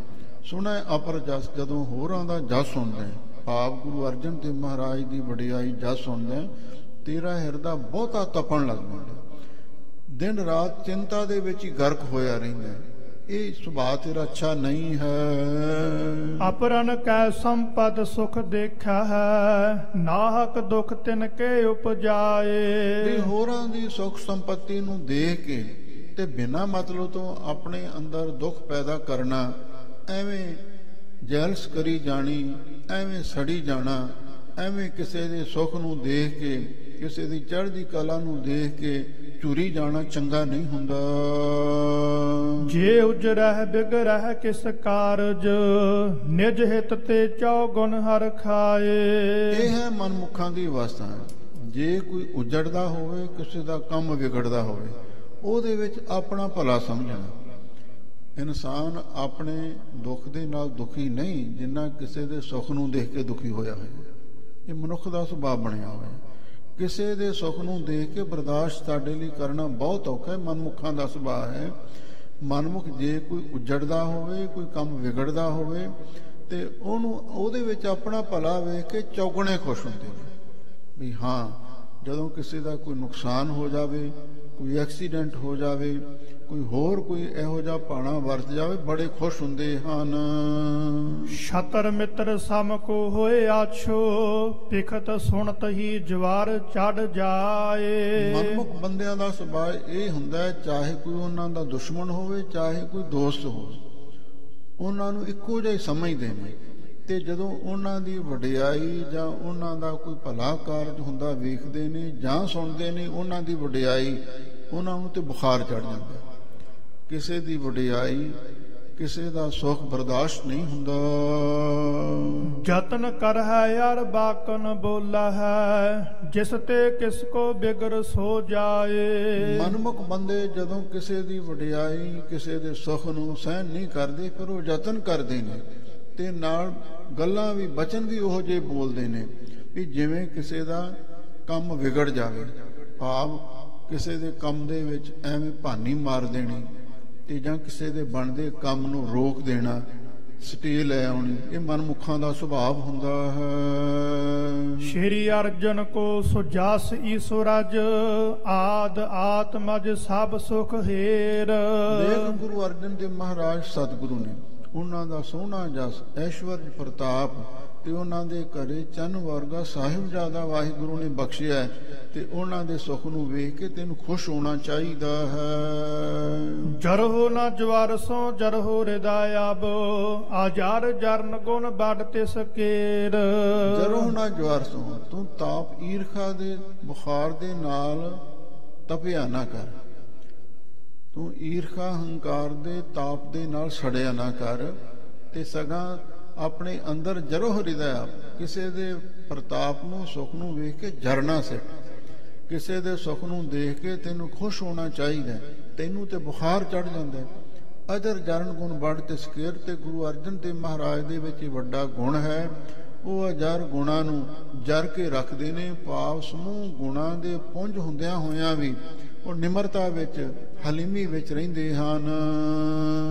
ਕਰਾਮਾਤ ਸਾਹਿਬ ਸਬਰੀ ਤਨ, ਨਹੀਂ ਜਨਾਵਤ ਵਿਗਨ ਬਡੇਰ। ਗੁਰੂ ਅਰਜਨ ਦੇਵ ਮਹਾਰਾਜ ਕਰਾਮਾਤਾਂ ਦੇ ਮਾਲਕ ਨੇ, ਪਰ ਚਾਹੇ ਕੁਛ ਵੀ ਹੋ ਜਾਵੇ, ਕਿੰਨੀ ਮੁਸੀਬਤ ਆ ਜਾਵੇ, ਕਿੰਨੇ ਵਿਘਨ ਪੈ ਜਾਣ, ਪਰ ਉਹ ਆਪਣੀ ਕਰਾਮਾਤ ਨੂੰ ਜਣਾਉਂਦੇ ਨਹੀਂ। ਇਹ ਇੱਕ ਸਿੱਖੀ ਦਾ ਅਸੂਲ ਹੈ। ਹੁਣ ਕਈ ਲੋਕ ਤਾਂ ਕਹਿੰਦੇ ਨੇ ਕਰਾਮਾਤ ਕੋਈ ਹੁੰਦੀ ਹੀ ਨਹੀਂ, ਕੋਈ ਗੈਬੀ ਸ਼ਕਤੀ ਹੁੰਦੀ ਹੀ ਨਹੀਂ। ਹੈ ਸਾਰਾ ਕੁਝ, ਰੱਬ ਵੀ ਗੁਪਤ ਹੈ, ਰੱਬ ਦੀ ਸ਼ਕਤੀ ਵੀ ਗੁਪਤ ਹੈ, ਕੰਮ ਸਾਰੇ ਉਹੀ ਕਰਦੀ ਹੈ। ਪੈ ਵਿੱਚ ਪਵਨ ਵਹਿ ਸਦਵਾਓ, ਪੈ ਵਿੱਚ ਚੱਲਹਿ ਲੱਖ ਦਰਿਆਓ, ਪੈ ਵਿੱਚ ਅਗਨ ਕੱਢੈ ਵਿਗਾਰ, ਪੈ ਵਿੱਚ ਧਰਤੀ ਦੱਬੀ ਪਾਰ, ਪੈ ਵਿੱਚ ਸੂਰਜ ਪੈ ਵਿੱਚ ਚੰਦ, ਚੰਦਰਮਾ ਤੇ ਸੂਰਜ ਉਹਦੇ ਪੈ ਵਿੱਚ ਹੀ ਚੱਲਦੇ ਨੇ। ਇਹ ਰੱਬੀ ਸ਼ਕਤੀ ਇਹਦੇ ਪਿੱਛੇ ਕੰਮ ਕਰ ਰਹੀ ਹੈ। ਅਸੀਂ ਕਹਿੰਦੇ ਹੈ ਹੀ ਨਹੀਂ ਕੋਈ, ਪਰ ਹੈ ਸਭ ਕੁਝ। ਰੱਬ ਵੀ ਗੁਪਤ ਹੈ, ਉਹਦੀ ਸ਼ਕਤੀ ਵੀ ਗੁਪਤ, ਸਾਰੇ ਕੰਮ ਕਰ ਰਹੀ ਹੈ। ਹੁਣ ਆਪਾਂ ਇੱਥੇ ਗੁਰਦੁਆਰਾ ਸਾਹਿਬ ਅੰਦਰ ਬੈਠੇ ਹਾਂ, ਹੁਣ ਲਾਈਟਾਂ ਜਗ ਰਹੀਆਂ ਨੇ ਤੇ ਹੀਟਰ ਵੀ ਚੱਲ ਰਹੇ ਨੇ। ਹੁਣ ਇਹਦੇ ਪਿੱਛੇ ਕੋਈ ਪਾਵਰ ਹੈ ਜਿਹੜੀ ਇਹਨਾਂ ਨੂੰ ਚਲਾ ਰਹੀ ਹੈ, ਸਾਨੂੰ ਉਹ ਨਜ਼ਰ ਨਹੀਂ ਆਉਂਦੀ, ਸਾਨੂੰ ਪ੍ਰਕਾਸ਼ ਜ਼ਰੂਰ ਦਿਖਾਈ ਦਿੰਦਾ। ਇਸੇ ਤਰ੍ਹਾਂ ਵਾਹਿਗੁਰੂ ਦੀ ਸ਼ਕਤੀ ਸਾਰਿਆਂ ਦੇ ਪਿੱਛੇ ਉਹ ਕੰਮ ਕਰ ਰਹੀ ਹੈ, ਉਹ ਇੱਕ ਪਾਵਰ ਹੈ, ਪਰ ਅਸੀਂ ਉਹਨੂੰ ਮੰਨਣ ਲਈ ਤਿਆਰ ਨਹੀਂ। ਹੁਣ ਕਈ ਇਹੋ ਜਿਹੇ ਨਾਸਤਕ ਬੰਦੇ ਨੇ, ਕਹਿੰਦੇ ਸਾਨੂੰ ਕਰਾਮਾਤ ਦਿਖਾਓ। ਸਿੱਖੀ ਸਿਧਾਂਤਾਂ ਦੇ ਵਿੱਚ ਕਰਾਮਾਤ ਹੈ ਤੇ ਸਹੀ, ਪਰ ਆਪਣੀ ਵਡਿਆਈ ਲਈ, ਆਪਣੀ ਸੋਭਾ ਲਈ ਦਿਖਾਉਣਾ, ਇਹਨੂੰ ਫਜ਼ੂਲ ਸਮਝਿਆ ਗਿਆ। ਗੁਰੂ ਅਮਰਦਾਸ ਮਹਾਰਾਜ ਦੀ ਗੁਰਬਾਣੀ ਵਿੱਚ ਬਚਨ ਆਉਂਦੇ ਨੇ, ਬਿਨ ਨਾਵੈ ਪਹਿਨਨ ਖਾਨ ਸਾਹਿਬ ਬਾਦ ਹੈ, ਤਿਆਗ ਸਿੱਧੀ ਤਿਆਗ ਕਰਾਮਾਤ। ਬਿਨਾਂ ਨਾਮ ਤੋਂ ਖਾਣ ਪਹਿਨਣ ਨੂੰ ਵੀ ਧਰਕਾਰ ਹੈ, ਤੇ ਨਾਲ ਜੇ ਤੁਹਾਡੇ ਵਿੱਚ ਕੋਈ ਰਿੱਧੀ ਸਿੱਧੀ ਵੀ ਆ ਗਈ ਹੈ, ਕਰਾਮਾਤ ਵੀ ਆ ਗਈ ਹੈ, ਉਹਨੂੰ ਵੀ ਧਰਕਾਰ ਹੈ। ਜੇ ਬੰਦਾ ਰਿੱਧੀਆਂ ਸਿੱਧੀਆਂ ਦੇ ਚੱਕਰ ਵਿੱਚ ਪੈ ਕੇ ਪਰਮੇਸ਼ਰ ਦੇ ਨਾਮ ਨੂੰ ਭੁੱਲ ਜਾਂਦਾ ਹੈ, ਫਿਰ ਇਹ ਸਭ ਕੁਝ ਬੇਕਾਰ ਹੈ। ਇਸੇ ਲਈ ਕਲਗੀਧਰ ਪਾਤਸ਼ਾਹ ਨੇ ਵੀ ਆਖਿਆ, ਨਾਟਕ ਚੇਟਕ ਕੀਏ ਕੁਕਾਜਾ, ਪ੍ਰਭ ਲੋਗਨ ਕਹੇ ਆਵਤ ਲਾਗਾ। ਆ ਜਿਹੜੇ ਰਿੱਧੀਆਂ ਸਿੱਧੀਆਂ ਲੋਕ ਦਿਖਾਉਂਦੇ ਨੇ ਨਾ, ਜਿਹਦੇ ਵਿੱਚ ਟੂਣੇ ਟਾਮਣ ਜਾਦੂ ਸਭ ਕੁਝ ਆ ਜਾਂਦਾ, ਇਹ ਨਾਟਕ ਚੇਟਕ ਨੇ। ਰੱਬ ਦੇ ਪਿਆਰੇ ਇਹ ਨਾਟਕਾਂ ਚੇਟਕਾਂ ਵਿੱਚ ਵਿਸ਼ਵਾਸ ਨਹੀਂ ਰੱਖਦੇ, ਇਹਨਾਂ ਨੂੰ ਖੋਟਾ ਕੰਮ ਸਮਝਦੇ ਨੇ। ਆਪਣੀ ਵਡਿਆਈ ਲਈ, ਆਪਣੀ ਸ਼ੋਹਰਤ ਲਈ, ਆਪਣੀ ਉਪਜੀਵਕਾ ਲਈ ਰਿੱਧੀਆਂ ਸਿੱਧੀਆਂ ਨਹੀਂ ਉਹ ਦਿਖਾਉਂਦੇ। ਹਾਂ, ਜਿੱਥੇ ਕੋਈ ਸਿੱਖੀ ਨੂੰ ਆਂਚ ਆਵੇ, ਧਰਮ ਦੇ ਲਈ ਕਿਤੇ ਲੋੜ ਪਵੇ, ਤੇ ਫਿਰ ਉੱਥੇ ਕਰਾਮਾਤ ਵਿਖਾਈ ਵੀ ਹੈ। ਹੁਣ ਜਦੋਂ ਆਪਾਂ ਇਤਿਹਾਸ ਪੜ੍ਹਦੇ ਹਾਂ, ਇਤਿਹਾਸ ਵਿੱਚੋਂ ਬਹੁਤ ਸਾਰੀਆਂ ਐਸੀਆਂ ਮਿਸਾਲਾਂ ਸਾਨੂੰ ਮਿਲਦੀਆਂ ਨੇ। ਹੁਣ ਬਹੁਤ ਸਾਰੇ ਲੋਕ ਕਈ ਤਰ੍ਹਾਂ ਦੀਆਂ ਸ਼ੰਕਾ ਵੀ ਕਰਦੇ ਨੇ, ਕਹਿੰਦੇ ਦੇਖੋ ਭਾਈ ਗੁਰਦਾਸ ਜੀ ਨੇ ਲਿਖਿਆ ਨਾ, ਫਿਰਿਆ ਮੱਕਾ ਕਲਾ ਦਿਖਾਈ, ਕਹਿੰਦੇ ਮੱਕਾ ਤੇ ਫਿਰ ਹੀ ਨਹੀਂ ਸਕਦਾ। ਉਹ ਇਸ ਤਰ੍ਹਾਂ ਦੀਆਂ ਗੱਲਾਂ ਕਰਦੇ ਨੇ। ਮੱਕਾ ਫਿਰ ਸਕਦਾ ਜਾਂ ਨਹੀਂ ਫਿਰ ਸਕਦਾ, ਇਹਦਾ ਮਤਲਬ ਤੁਹਾਨੂੰ ਗੁਰੂ ਨਾਨਕ ਸਾਹਿਬ ਦੀ ਸ਼ਕਤੀ ਤੇ ਵਿਸ਼ਵਾਸ ਨਹੀਂ, ਇਹੀ ਗੱਲ ਹੈ ਨਾ। ਜੇ ਆਪਾਂ ਉਹਨਾਂ ਦੀ ਕਰਾਮਾਤ ਨੂੰ ਨਹੀਂ ਮੰਨਦੇ, ਇਹੀ ਗੱਲ ਤਾਂ ਕਹਿੰਦੇ ਆ ਨਾ ਵੀ ਮੱਕਾ ਨਹੀਂ ਫਿਰਿਆ। ਫਿਰ ਉਹ ਦੂਜੀ ਗੱਲ ਕੀ ਕਹਿੰਦੇ ਨੇ, ਕਹਿੰਦੇ ਜੀ ਮਹਾਰਾਜ ਨੇ ਉਹਨਾਂ ਦੇ ਮਨ ਹੀ ਫੇਰੇ ਸਨ, ਮੱਕਾ ਨਹੀਂ ਫਿਰਿਆ, ਮਨ ਫੇਰੇ ਸੀ। ਉਹ ਮਨ ਫੇਰਨ ਵਾਸਤੇ ਵੀ ਕੁਝ ਨਾ ਕੁਝ ਕਰਨਾ ਪੈਂਦਾ। ਅਸੀਂ ਕਿਸੇ ਦੇ ਮਨ ਨੂੰ ਫੇਰ ਸਕਦੇ ਹਾਂ? ਜੇ ਸਾਡੇ ਵਿੱਚ ਕੋਈ ਸ਼ਕਤੀ ਹੈ, ਜਿਹੜੇ ਇਕੱਲੇ ਗਿਆਨ ਨੂੰ ਗੁਰੂ ਮੰਨੀ ਬੈਠੇ ਨੇ, ਉਹ ਆਪਣੇ ਗਿਆਨ ਦੇ ਨਾਲ ਲੋਕਾਂ ਨੂੰ ਸਮਝਾ ਸਕਦੇ ਨੇ। ਜਿਹੜੇ ਉਹਨਾਂ ਦੇ ਵਿਰੋਧੀ ਨੇ, ਉਹਨਾਂ ਨੂੰ ਚੁੱਪ ਕਰਾ ਦੇਣ, ਉਹ ਵੀ ਨਹੀਂ ਚੁੱਪ ਹੋ ਸਕਦੇ, ਗੱਲਾਂ ਗਿਆਨ ਦੀਆਂ ਕਰਦੇ ਨੇ। ਕਰਾਮਾਤ ਹੈ, ਗੈਬੀ ਸ਼ਕਤੀ ਹੈ, ਪਰ ਇਹ ਸਿੱਖੀ ਦਾ ਸਿਧਾਂਤ ਹੈ, ਆਪਣੀ ਪੂਜਾ ਲਈ, ਆਪਣੀ ਸ਼ੋਹਰਤ ਲਈ ਉਹਨੂੰ ਨਹੀਂ ਵਿਖਾਉਣਾ। ਧਰਮ ਨੂੰ ਜਿੱਥੇ ਆਂਚ ਆਵੇ ਤੇ ਕਿਧਰੇ ਲੋੜ ਪਵੇ, ਉੱਥੇ ਕਰਾਮਾਤ ਦਿਖਾਈ ਵੀ ਗਈ। ਤੇ ਹੁਣ ਇੱਥੇ ਕਵੀ ਜੀ ਕਹਿੰਦੇ ਨੇ ਵੀ ਗੁਰੂ ਮਹਾਰਾਜ ਕਰਾਮਾਤ ਦੇ ਸਾਹਿਬ ਨੇ, ਪਰ ਜਿੰਨੇ ਮਰਜੀ ਉਹਨਾਂ ਤੇ ਵਿਘਨ ਪੈ ਜਾਣ, ਪਰ ਉਹ ਜਣਾਉਂਦੇ ਨਹੀਂ। ਤੇ ਜਦੋਂ ਆਪਾਂ ਗੁਰੂ ਅਰਜਨ ਦੇਵ ਮਹਾਰਾਜ ਦਾ ਅੱਗੇ ਜਾ ਕੇ ਸ਼ਹੀਦੀ ਸਾਕਾ ਸੁਣਨਾ, ਤੇ ਵੇਖ ਲਓ ਉਬਲ ਦੀ ਦੇਗ ਵਿੱਚ ਬੈਠ ਗਏ, ਚੌਂਕੜਾ ਮਾਰ ਕੇ ਸੁਖਮਨੀ ਸਾਹਿਬ ਦਾ ਪਾਠ ਕਰ ਰਹੇ ਨੇ। ਕਿਧਰੇ ਹਰ ਕੀ ਪੌੜੀ ਤੇ ਇਸ਼ਨਾਨ ਕਰਦੇ ਹੋਣਗੇ, ਤੇ ਉਹਨਾਂ ਦੇ ਮਨ ਦੇ ਵਿੱਚ ਕੋਈ ਗੁੱਸਾ ਨਹੀਂ, ਕ੍ਰੋਧ ਨਹੀਂ, ਆਪਣੇ ਮੂੰਹ ਤੋਂ ਹਾਏ ਸੀ ਤੋਬਾ ਨਹੀਂ ਕਰਦੇ, ਤਤੀ ਲੋਹ ਤੇ ਬੈਠ ਜਾਂਦੇ ਨੇ। ਸੀਸ ਉੱਤੇ ਗਰਮ ਰੇਤਾ ਪੈ ਰਿਹਾ ਹੈ, ਇਸ ਤੋਂ ਹੋਰ ਵੱਡੀ ਕਰਾਮਾਤ ਕੀ ਹੋ ਸਕਦੀ ਹੈ? ਉਸ ਵੇਲੇ ਇਹੀ ਆਖਦੇ ਰਹੇ, ਤੇਰਾ ਕੀਆ ਮਿੱਠਾ ਲੱਗੈ, ਹਰ ਨਾਮ ਪਦਾਰਥ ਨਾਨਕ ਮੰਗੈ। ਐਸੀਆਂ ਕਰਾਮਾਤਾਂ ਦੇ ਮਾਲਕ ਨੇ, ਪਰ ਜਣਾਉਂਦੇ ਨਹੀਂ। ਅਜਰ ਨੂੰ ਜਰਨ ਦਾ ਗੁਣ ਬਹੁਤ ਵੱਡਾ ਸਿੱਖੀ ਵਿੱਚ ਮੰਨਿਆ ਗਿਆ ਹੈ। ਗੁਣ ਹਮਰੋ ਸ਼ੁਭ ਭਰਾਤ ਸਹੋਦਰ ਤਿਸ ਗੁਣ ਤੇ ਗੁਣ ਸਭਨ ਕਨੇਰ। ਮਹਾਦੇਵ ਕਹਿੰਦੇ ਨੇ ਪ੍ਰਿਥਵੀ ਨੂੰ ਦੇਖ, ਫਿਰ ਉਹ ਸਾਡਾ ਛੋਟਾ ਭਰਾ ਹੀ ਹੈ। ਗੁਰੂ ਅਰਜਨ ਦੇਵ ਮਹਾਰਾਜ ਸਾਡੇ ਛੋਟੇ ਭਰਾ ਹੀ ਨੇ, ਪਰ ਜਿਹੜੇ ਗੁਣ ਉਹਨਾਂ ਵਿੱਚ ਨੇ ਤੇ ਉਹ ਸਾਡੇ ਵਿੱਚ ਨਹੀਂ। ਉਹਨਾਂ ਵਿੱਚ ਸਭ ਤੋਂ ਵੱਡੇ ਗੁਣ ਹਨ। ਦੋਹਰਾ ਇਮ ਵਿਚਾਰ ਮੇਰੋ ਕਹਿਓ ਮਿਲੋ ਵਿਰੋਧ ਵਿਸਾਰ। ਲਓ ਇਹ ਗੱਲ ਮਹਾਦੇਵ ਕਹਿੰਦਾ, ਤੂੰ ਜੋ ਮੈਂ ਕਿਹਾ ਨਾ ਇਹਨੂੰ ਵਿਚਾਰ ਤੇ ਵਿਰੋਧ ਛੱਡ ਕੇ ਉਹਨਾਂ ਨੂੰ ਜਾ ਕੇ ਮਿਲ। ਇਹ ਮੈਂ ਤੈਨੂੰ ਚੰਗੀ ਸਲਾਹ ਦੇ ਰਿਹਾ ਹਾਂ। ਤਿਸ ਤੇ ਗੁਰਤਾ ਲੇਹ ਕਿਮ ਕੋ ਬਲ ਕਰਹੁ ਉਚਾਰ। ਕਹਿੰਦਾ ਮੈਂ ਉਹਨਾਂ ਤੋਂ ਗੁਰਤਾ ਗੱਦੀ ਖੋਹ ਲੈਣੀ ਹੈ। ਮੈਨੂੰ ਵੀ ਕਹਿੰਦਾ ਤੈਨੂੰ ਗੁਰੂ ਬਣਾ ਦੂੰਗਾ। ਗੁਰੂ ਬਣਾਉਣਾ, ਗੁਰਤਾ ਗੱਦੀ ਲੈਣੀ, ਇਹਦੇ ਵਾਸਤੇ ਤੇਰੇ ਵਿੱਚ ਕਿਹੜੀ ਤਾਕਤ ਹੈ? ਤੇਰੇ ਕੋਲੇ ਕਿਹੜੀ ਸ਼ਕਤੀ ਹੈ? ਤੂੰ ਦੱਸ ਕਿਵੇਂ ਗੁਰਤਾ ਲੈ ਸਕਦਾ ਹੈ? ਕਿਵੇਂ ਕਿਸੇ ਨੂੰ ਹੋਰ ਗੁਰੂ ਬਣਾ ਸਕਦਾ? ਇਹਦੇ ਬਾਰੇ ਚਾਨਣਾ ਪਾ।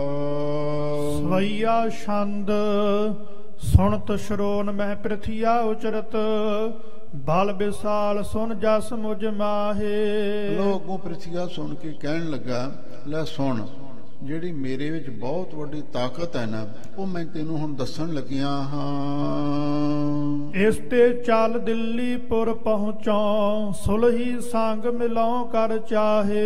ਮੈਂ ਹੁਣ ਉੱਥੋਂ ਅੰਮ੍ਰਿਤਸਰ ਸਾਹਿਬ ਤੋਂ ਜਾਵਾਂਗਾ ਦਿੱਲੀ ਸ਼ਹਿਰ ਵਿੱਚ। ਜਦੋਂ ਦਿੱਲੀ ਸ਼ਹਿਰ ਪਹੁੰਚ ਗਿਆ, ਉੱਥੇ ਮੇਰਾ ਇੱਕ ਮਿੱਤਰ ਹੈ ਸੁਲਹੀ ਖਾਂ। ਉਹ ਇੱਕ ਅਹਿਲਕਾਰ ਹੈ, ਜਹਾਂਗੀਰ ਬਾਦਸ਼ਾਹ ਦਾ ਇੱਕ ਅਹਿਲਕਾਰ ਹੈ, ਉਮਰਾਵ ਹੈ, ਤੇ ਮੈਂ ਉਹਨੂੰ ਜਾ ਕੇ ਮਿਲਾਂਗਾ। ਮਿੱਤਰ ਵਿਸਾਲ ਬਲੀ ਸਭ ਲਾਇਕ ਮੋਹੇ ਕਹੇ ਕਹੋ ਉਲੰਘਤ ਨਾਹੇ। ਉਹ ਮੇਰਾ ਜਿਗਰੀ ਦੋਸਤ ਹੈ, ਬੜਾ ਬਲੀ ਹੈ, ਸਭ ਤਰ੍ਹਾਂ ਦੇ ਨਾਲ ਲਾਇਕ ਹੈ। ਜੋ ਮੈਂ ਕਹਤਾ ਕਦੇ ਉਹਨੂੰ ਉਲੰਘ ਨਹੀਂ ਸਕਦਾ।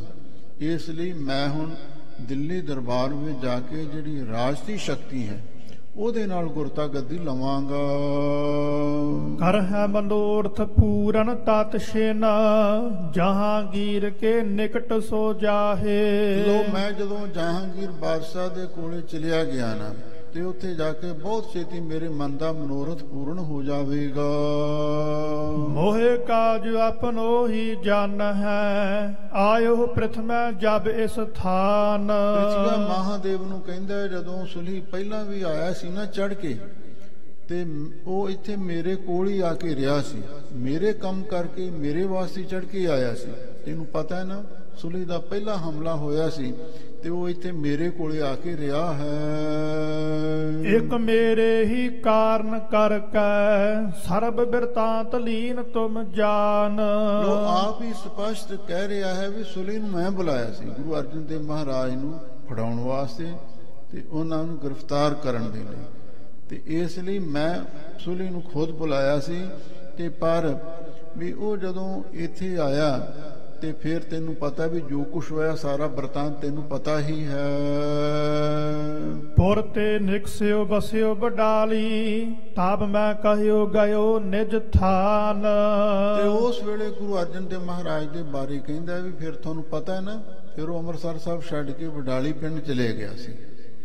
ਹੈ ਤੇ ਸੰਗਤਾਂ ਨੇ ਬੇਨਤੀ ਕੀਤੀ, ਗੁਰਸਿੱਖਾਂ ਨੇ ਬੇਨਤੀ ਕੀਤੀ, ਮਹਾਰਾਜ ਵੀ ਚਲੋ ਜੇ ਕੋਈ ਇਹੋ ਜਿਹੀ ਗੱਲ ਹੈ, ਸ਼੍ਰੀ ਦਰਬਾਰ ਸਾਹਿਬ ਜੀ ਦੀ ਬੇਹੁਰਮਤੀ ਨਾ ਹੋਵੇ, ਮਰਜ਼ਾਦਾ ਭੰਗ ਨਾ ਹੋਵੇ, ਕੋਈ ਇੱਥੇ ਝਗੜਾ ਕਲੇਸ਼ ਨਾ ਹੋਵੇ, ਚਲੋ ਆਪਾਂ ਪਾਸਾ ਵੱਟ ਲੈਨੇ ਆ।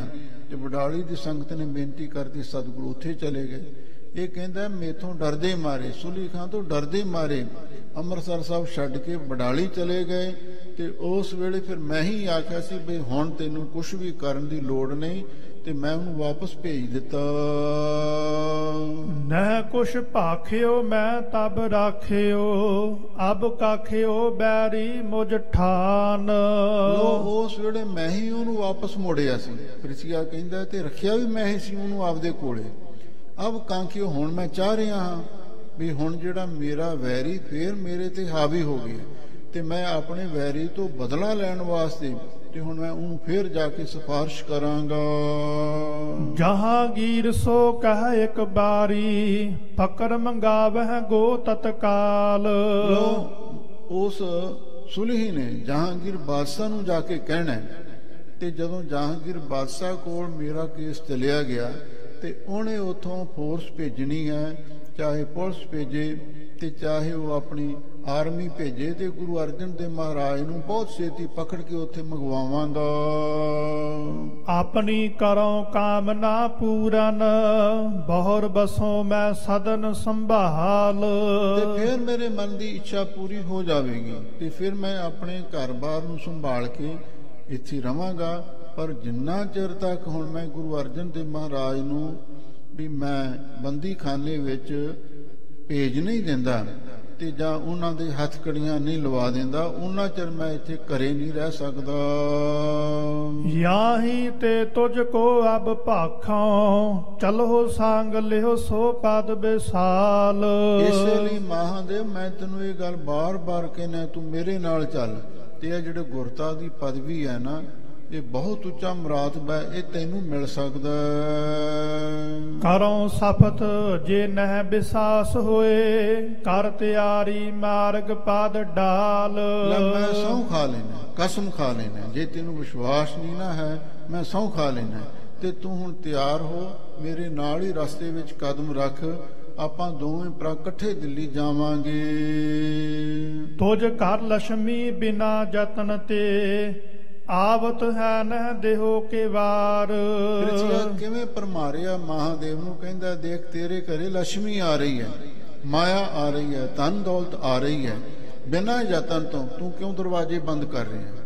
ਤੂੰ ਮੇਰੇ ਨਾਲ ਤੁਰ, ਮੈਂ ਗੁਰੂ ਬਣਾਵਾਂਗਾ ਤੇ ਮਾਇਆ ਤੇਰੇ ਮਗਰ ਮਗਰ ਫਿਰੇਗੀ। ਲਾਭ ਰਾਜ ਹੋਏ ਚੱਕਰਵਰਤ ਕੋ, ਗ੍ਰਹਿਣ ਕਰਤ ਕਿਉਂ ਨਹੀਂ ਸੰਭਾਰ। ਦੇਖ ਗੁਰਤਾ ਗੱਦੀ ਤੇ ਚੱਕਰਵਰਤੀ ਰਾਜ ਵਰਗਾ ਲਾਭ ਵਾਲਾ ਸੌਦਾ, ਤੂੰ ਕਿਉਂ ਨਹੀਂ ਉਹਨੂੰ ਪਕੜਦਾ, ਕਿਉਂ ਨਹੀਂ ਗ੍ਰਹਿਣ ਕਰਦਾ, ਕਿਉਂ ਨਹੀਂ ਉਹਨੂੰ ਸੰਭਾਲਣ ਲਈ ਤਿਆਰ ਹੁੰਦਾ? ਚਾਹੋਂ ਦਿਸ਼ ਕੀ ਸੰਗਤ ਚੱਲ ਆਵੈ ਹੈ, ਪੂਜੈ ਪਾਏ ਨ ਦੇ ਉਪਹਾਰ।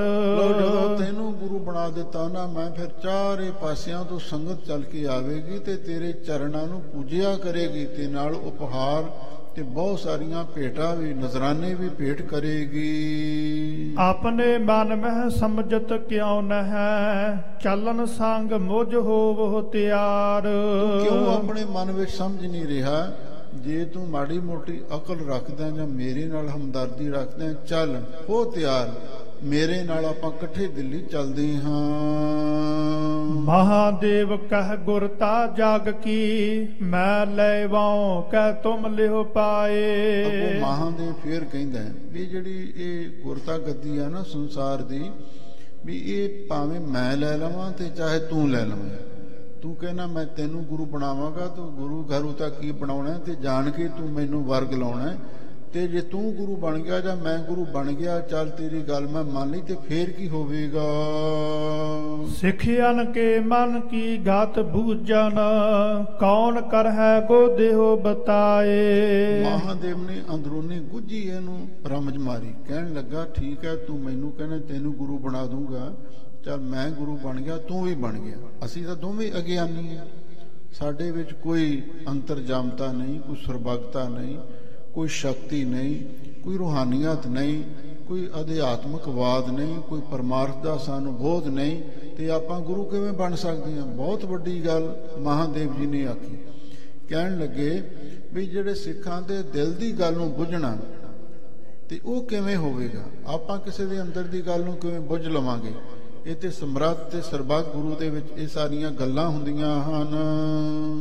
ਅਜਮਤ ਅਜਮਾਇਸ਼ ਬਿਨ ਸੰਗਤ, ਨਿਭੈ ਨਹੀਂ ਕਿਮ ਕਰਹੁ ਉਪਾਏ। ਲੈ ਤੂੰ ਜਿੰਨੇ ਮਾਰੀ ਯਤਨ ਕਰ ਲੈ, ਤੇ ਜਿਹੜੀ ਸੰਗਤ ਹੈ ਚਾਹੇ ਕੋਈ ਗੱਦੀ ਲਾ ਕੇ ਗੁਰੂ ਬਣ ਕੇ ਬੈਠ ਵੀ ਜਾਵੇ ਨਾ, ਤੇ ਜਿੰਨਾ ਚਿਰ ਉਹਦੇ ਵਿੱਚ ਕੋਈ ਅਜ਼ਮਤ ਨਹੀਂ ਹੋਵੇਗੀ, ਗੈਬੀ ਸ਼ਕਤੀ ਨਹੀਂ ਹੋਵੇਗੀ, ਰੱਬ ਦੀ ਬਖਸ਼ਿਸ਼ ਨਹੀਂ ਹੋਵੇਗੀ, ਬਿਨਾਂ ਅਜਮਾਇਸ਼ ਤੋਂ ਬਿਨਾਂ ਪਰਖ ਤੋਂ ਸੰਗਤ ਅੱਗੇ ਨਹੀਂ ਚੁੱਕ ਸਕਦੀ। ਕੁਝ ਨਾ ਕੁਝ ਦੇਖ ਕੇ ਹੀ ਲੋਕ ਮਗਰ ਲੱਗਦੇ ਹਨ। ਫਿਰ ਬੈਠੈ ਨਹਿ ਪੂਜਨ ਆਵਹਿ, ਗਾਦੀ ਭ੍ਰਿਸ਼ਟ ਹੋਏ ਤਬ ਜਾਏ। ਲੋਕ ਕਹਿੰਦੇ ਨੇ ਜਦੋਂ ਕਿਸੇ ਸਿੱਖ ਦੀ ਭਾਵਨਾ ਨਾ ਪੂਰੀ ਹੋਈ, ਕਿਸੇ ਦੇ ਅੰਦਰ ਦੀ ਗੱਲ ਨਾ ਆਪਣੇ ਤੋਂ ਦੱਸੀ ਗਈ, ਤੇ ਫਿਰ ਆਪਾਂ ਇਕੱਲੇ ਬੈਠੇ ਰਹਿ ਜਾਵਾਂਗੇ, ਕਿਸੇ ਨੇ ਪੂਜਣ ਵਾਸਤੇ ਨਹੀਂ ਆਉਣਾ, ਤੇ ਜਿਹੜੀ ਗੁਰੂ ਨਾਨਕ ਸਾਹਿਬ ਦੀ ਗੱਦੀ ਹੈ ਭ੍ਰਸ਼ਟ ਹੋ ਜਾਵੇਗੀ। ਬਦਨਾਮ ਹੋ ਜਾਵੇਗੀ ਵੀ ਅਸੀਂ ਤੇ ਗੁਰੂ ਨਾਨਕ ਦੇ ਘਰ ਗਏ, ਸਾਡੀ ਤਾਂ ਇੱਛਾ ਨਹੀਂ ਪੂਰੀ ਹੋਈ। ਤੇ ਫਿਰ ਲੋਕ ਇਸ ਤਰ੍ਹਾਂ ਦੀਆਂ ਤਰਕਾਂ ਕਰਨਗੇ। ਸ਼੍ਰੀ ਨਾਨਕ ਸ਼੍ਰੀ ਅੰਗਦ ਪੂਰਨ, ਸ਼੍ਰੀ ਗੁਰ ਅਮਰਦਾਸ ਜੇ ਜਾਨ। ਵੇਖ ਲਓ, ਪਹਿਲੇ ਸਤਿਗੁਰੂ ਸਾਡੇ ਸਿੱਖਾਂ ਦੇ ਪ੍ਰਥਮ ਗੁਰੂ ਜਾਹਰ ਪੀਰ ਜਗਤ ਗੁਰ ਬਾਬਾ ਧੰਨ ਗੁਰੂ ਨਾਨਕ ਦੇ ਮਹਾਰਾਜ ਹੋਏ। ਫਿਰ ਦੂਜੇ ਗੁਰੂ ਅੰਗਦ ਦੇ ਮਹਾਰਾਜ ਪੂਰਨ ਸਤਿਗੁਰੂ ਹੋਏ ਨੇ, ਤੇ ਤੀਜੇ ਪਾਤਸ਼ਾਹ ਗੁਰੂ ਅਮਰਦਾਸ ਮਹਾਰਾਜ ਤੇਰੀ ਉਪਮਾ ਤੋਹੇ ਬਣ ਆਵੈ ਉਹ ਸਤਿਗੁਰੂ ਹੋਏ। ਸ਼੍ਰੀਮਤ ਰਾਮਦਾਸ ਪਿਤ ਹਮਰੇ, ਤਿਨ ਮੋਹ ਜੋਤ ਏਕ ਹੀ ਮਾਨ। ਤੇ ਫਿਰ ਉਹੀ ਗੁਰੂ ਦੀ ਜੋਤ ਤੇ ਜਿਹੜੇ ਸੁਭਾਏਮਾਨ ਸਾਡੇ ਪਿਤਾ ਸਤਿਗੁਰੂ ਸੋਢੀ ਸੁਲਤਾਨ ਗੁਰੂ ਰਾਮਦਾਸ ਮਹਾਰਾਜ ਹੋਏ ਨੇ, ਉਹਨਾਂ ਵਿੱਚ ਵੀ ਉਹੀ ਗੁਰੂ ਜੋਤ ਵਿਦਮਾਨ ਹੋਈ। ਇਸ ਗੱਲ ਨੂੰ ਮੰਨ ਲੈਣਾ ਚਾਹੀਦਾ। ਪਰਮ ਜੋਤ ਸੋਈ ਅਬ ਚੀਨਹੁ, ਸ਼੍ਰੀ ਅਰਜਨ ਮੈਂ ਦਿਪਤ ਮਹਾਨ। ਉਹੀ ਜਿਹੜੀ ਗੁਰੂ ਦੇ ਗਿਆਨ ਦੀ ਬਹੁਤ ਪ੍ਰਚੰਡ ਜੋਤ ਹੈ, ਤੇ ਹੁਣ ਗੁਰੂ ਅਰਜਨ ਦੇਵ ਮਹਾਰਾਜ ਦੇ ਵਿੱਚ ਪ੍ਰਕਾਸ਼ ਰਹੀ ਹੈ। ਤੇ ਉਹੀ ਗੁਰੂ ਜੋਤ ਜਿਹੜੀ ਗੁਰੂ ਨਾਨਕ ਸਾਹਿਬ ਦੇ ਵਿੱਚ ਵਰਤੀ ਸੀ, ਜੋਤ ਉਹਾ ਜੁਗਤ ਸਾਹਿਤ ਸਹਿ ਕਾਇਆ ਫੇਰ ਪਲਟੀ ਹੈ। ਗੁਰੂ ਨਾਨਕ ਅੰਗਦ ਕਰ ਮਾਨਾ, ਅਮਰਦਾਸ ਅੰਗਦ ਪਹਿਚਾਨਾ, ਅਮਰਦਾਸ ਰਾਮਦਾਸ ਕਹਾਏ। ਉਹੀ ਜੋਤ ਗੁਰੂ ਰਾਮਦਾਸ ਮਹਾਰਾਜ ਦੀ ਗੁਰੂ ਅਰਜਨ ਦੇਵ ਮਹਾਰਾਜ ਦੇ ਵਿੱਚ ਵਰਤ ਰਹੀ ਹੈ। ਤਿਨਹੁ ਸ਼ੋਰ ਕਿਮ ਸੰਗਤ ਆਵਹਿ, ਜਹ ਅਜਮਤ ਬਿਨ ਲੇਹ ਪਛਾਨ। ਬਸੋ ਸਰਬੱਗ ਸਤਿਗੁਰੂ ਨੂੰ ਛੱਡ ਕੇ ਤੇ ਸੰਗਤ ਸਾਡੇ ਪਖੰਡੀਆਂ ਕੋਲ ਕਿਵੇਂ ਆਵੇਗੀ? ਆਪਾਂ ਤਾਂ ਪਖੰਡੀਆਂ ਹੀ ਆ ਨਾ, ਜਦੋਂ ਸਾਡੇ ਅੰਦਰ ਤੇ ਉਹ ਗੁਣ ਹੈ ਨਹੀਂ ਗੁਰੂ ਵਾਲੇ, ਤੇ ਨਾ ਹੀ ਕੋਈ ਅਜਮਤ ਹੈ, ਕੋਈ ਕਰਾਮਾਤ ਹੈ, ਕੋਈ ਸਰਬੱਗਤਾ ਹੈ, ਕੋਈ ਰੂਹਾਨੀਅਤ ਸਾਡੇ ਅੰਦਰ ਤੇ ਕੱਖ ਵੀ ਨਹੀਂ। ਬਸ ਪੂਜਾ ਕਰਾਉਣ ਵਾਸਤੇ ਆਪਾਂ ਇਹ ਗੱਲਾਂ ਕਰੀ ਜਾਂਦੇ ਆ, ਪਰ ਸਾਡੇ ਕੋਲੇ ਕਿਵੇਂ ਸੰਗਤ ਆਵੇਗੀ? ਤੇ ਜਦੋਂ ਸਾਨੂੰ ਸੰਗਤ ਨੂੰ ਪਤਾ ਲੱਗੇਗਾ ਵੀ ਇਹ ਤੇ ਗੈਬੀ ਸ਼ਕਤੀ ਤੋਂ ਬਿਨਾਂ ਹੀ ਨੇ, ਕੋਈ ਭਗਤੀ ਦੀ ਸ਼ਕਤੀ ਇਹਨਾਂ ਦੇ ਅੰਦਰ ਨਹੀਂ ਹੈ, ਇਸ ਗੱਲ ਨੂੰ ਜਾਣ ਕੇ ਸੰਗਤ ਪਿੱਛੇ ਹਟ ਜਾਵੇਗੀ। ਇਸ ਲਈ ਸਾਨੂੰ ਇਹ ਕੰਮ ਨਹੀਂ ਕਰਨਾ ਚਾਹੀਦਾ। ਹੁਣ ਮਹਾਦੇਵ ਜੀ ਗੁਰਮੁਖ ਵਿਅਕਤੀ ਸਨ, ਤੇ ਉਹਨਾਂ ਨੇ ਵੱਡੇ ਭਰਾ ਨੂੰ ਸਮਝਾਉਣ ਦਾ ਭਰਪੂਰ ਯਤਨ ਕੀਤਾ। ਅੱਗੇ ਜਿਵੇਂ ਪ੍ਰਸੰਗ ਆਵੇਗਾ ਉਹ ਆਪ ਸੰਗਤਾਂ ਨੇ ਕੱਲ੍ਹ ਨੂੰ ਸਰਵਣ ਕਰਨਾ।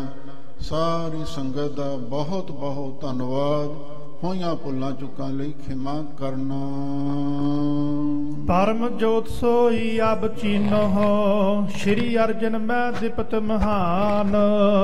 ਤਿਨਹੁ ਸ਼ੋਰ ਕਿਮ ਸੰਗਤ ਆਵਹਿ, ਜਹ ਅਜਮਤ ਬਿਨ ਲੇਹ ਪਛਾਨ। ਵਾਹਿਗੁਰੂ ਜੀ ਕਾ ਖਾਲਸਾ, ਵਾਹਿਗੁਰੂ ਜੀ ਕੀ